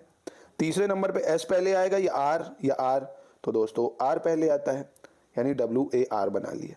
अब 3 अक्षर तक तो ले लिया। चौथा देखो N पहले आएगा, F आएगा या H आएगा, तो दोस्तों S तो उधर ही गलत है, तो ये तो आ नहीं सकता, यानी R के बाद N नहीं आना चाहिए, F आना चाहिए, यानी वॉरफेयर हो गया दूसरे पे। वॉरफेयर क्या आ गया, दूसरे पे आ गया, तो ये सही हो जाएगा। समझ गए ना, आसान होता है ये, ABCD आपको याद होनी चाहिए बस। ये तो और आसान है, ऐसे कितने 5 है जिनके ठीक पहले 1 है और ठीक बाद में 4 है, ठीक है। तो ये मैं नहीं बता रहा हूँ, ये आप ही को करना पड़ेगा। चले दोस्तों, अब ये भी दोस्तों बहुत ज़्यादा आसान है, नेबर। अब ऐसे वर्ड ढूंढ लो इसमें जो इन चारों में ना हो, ऐसा अल्फ़ाबेट, तो ये तो आप आराम से कर लोगे, ये आप ही कर लो, बहुत आसान है। चलिए, मधु जिस प्रकार गुंजन से संबंधित है उसी प्रकार उल्लू किससे संबंधित है। मतलब बी जो है वो हम करती है, आउल क्या करता है, घुंघुआता है, यानी हूटिंग करता है। उल्लू क्या करता है, घुंघुआता है। चलिए 135 देख लेते हैं। फ्रंट 62 लिखा जा रहा है, ऐसे ही बैक को क्या लिखेंगे, तो यार फ्रंट का पैटर्न ढूंढ लो, क्या है फ्रंट का, किस हिसाब से ये 62 आ रहा है। तो देखो, अगर एफ को उल्टा देखें तो 21 नंबर पे है, उल्टा समझ गए ना, ए से जेड तक के वर्ड होते हैं, जेड सीधे से चलो तो 26 पे है, पीछे से चलो तो पहले पे आ जाएगा, ये मैं कह रहा हूँ। तो ऐसे ही दोस्तों फ्रंट में आपकी एफ 21 पे है, उल्टे में आर 9 पे है, ओ आपका कितने पे पड़ जाएगा दोस्तों, 12 पे पड़ेगा, और एन आपका 13, टी आपका 7। अब अगर इनका सम करोगे आप, 21 9 12 13 7, तो 62 बन रहा है। उसी पैटर्न में दोस्तों बैक BAC के, बी का उल्टा 25 है, ए का उल्टा नंबर 26 है, सी का उल्टा नंबर दोस्तों क्या है, 24 है, और के का 16 है। तो 25 26 24 16 ऐड करोगे तो 91 आ जाएगा, ठीक है, याद रखिएगा इसको। चलिए 136 मैंने बोला था आपको कैलेंडर याद कर लीजिएगा, हिंदू पंचांग है ना, एग्जाम में एक क्वेश्चन इससे बन जाता है। कौन सा त्यौहार पहले पड़ता है महीनों के हिसाब से, क्रोनोलॉजी बतानी है। तो दोस्तों देखिए, सबसे पहले बसंत पंचमी पड़ जाएगा, क्या पड़ जाएगा, बसंत पंचमी माघ में पड़ता है। उसके बाद दोस्तों वट सावित्री पड़ेगा ज्येष्ठ में, मतलब जून वगैरह में, ठीक है, ये हो गया। उसके बाद दोस्तों पड़ेगा आपका रक्षाबंधन, कब पड़ता है ये, श्रावण मास में, जो ज्येष्ठ के बाद लगेगा। जन्माष्टमी उसके बाद लगती है दोस्तों भाद्रपद में, ठीक है, यानी इसका डी हो जाएगा सही, ठीक है, याद रखिएगा इसको, पंचांग याद कर लो, काम आएगा। अब इसमें बतानी दोस्तों, एक आकृति का सवाल तो ज़रूरी आता है ना, एक आकृति का सवाल ज़रूर बनता है। तो आकृतियों में मैंने एक ट्रिक बताई थी आपको, बस ये काउंट कर लो, 1 2 3 4, ठीक है। तो 4 3 7 2 9, 4 3 7 2 9 1 10 हो जाएंगी आपकी, कितनी हो जाएंगी, 10 हो जाएंगी, ठीक है। तो ये भी काफ़ी इंपॉर्टेंट हो जाता है। 138 देख लेते हैं। औसम शब्द के दर्पण प्रतिबिंब में कितने अक्षर अपने मूल रूप के समान दिखाई पड़ेंगे। तो दोस्तों ये मैं आपको बता चुका हूँ कि ए से जेड में कितने अक्षर शीशे में एक जैसे दिखते हैं। अगर आपको याद होगा तो आप आराम से बता ले जाओगे, 4 हो जाएंगे, ठीक है। ए से जेड में कितने अक्षर है जो सेम दिखते हैं, कमेंट में ज़रूर बताना। लास्ट टेस्ट में भी बताया है, उसके लास्ट में, मतलब 4 टेस्ट में चारों में बताया, क्योंकि सब में ये क्वेश्चन आता है, ठीक है। तो आंसर इसका 4 हो जाएगा। ये मुझे कमेंट में बताइएगा कि ABCD में कितने अक्षर दर्पण में एक जैसे दिखते हैं, अगर याद हो आपको। 139 निम्नलिखित समूह में से कौन शेष 3 से भिन्न है, कॉपर ब्रॉन्ज गोल्ड सिल्वर, ठीक है। कौन शेष से भिन्न है दोस्तों, तो दोस्तों देखिए, ब्रॉन्ज जो है ये मिक्सचर ऑफ मेटल है, बाकी ये सब अलग अलग एक ही मेटल है। ब्रॉन्ज कॉपर और जिंक से मिलके बनता है, ठीक है, तो ये गलत हो जाएगा। 140 देख लेते हैं। निम्नलिखित में से कौन एक अलग है, आगरा प्रयागराज अयोध्या या टांडा, ठीक है। तो दोस्तों देखिए, आगरा प्रयागराज अयोध्या, आगरा प्रयागराज अयोध्या, ये तीनों कहाँ है, उत्तर प्रदेश में। कहाँ है, उत्तर प्रदेश में। टांडा दोस्तों जो है ये उत्तर प्रदेश में भी एक जिला है, अंबेडकर नगर, उसके अंदर है, ठीक है। और ये सब उत्तर प्रदेश के जिले ही हैं, ठीक है। तो ये हो जाएगा। आप दोस्तों 140 में कितने नंबर आए जरा कमेंट में बताइएगा, ठीक है। ये 5वां टेस्ट है, आपको और टेस्ट कराऊंगा, 20 टेस्ट तक करवा दूं क्या, ये बताइए कितने टेस्ट कराना चाहते हो, मतलब करना चाहते हो, ठीक है, कमेंट में ज़रूर बताइएगा।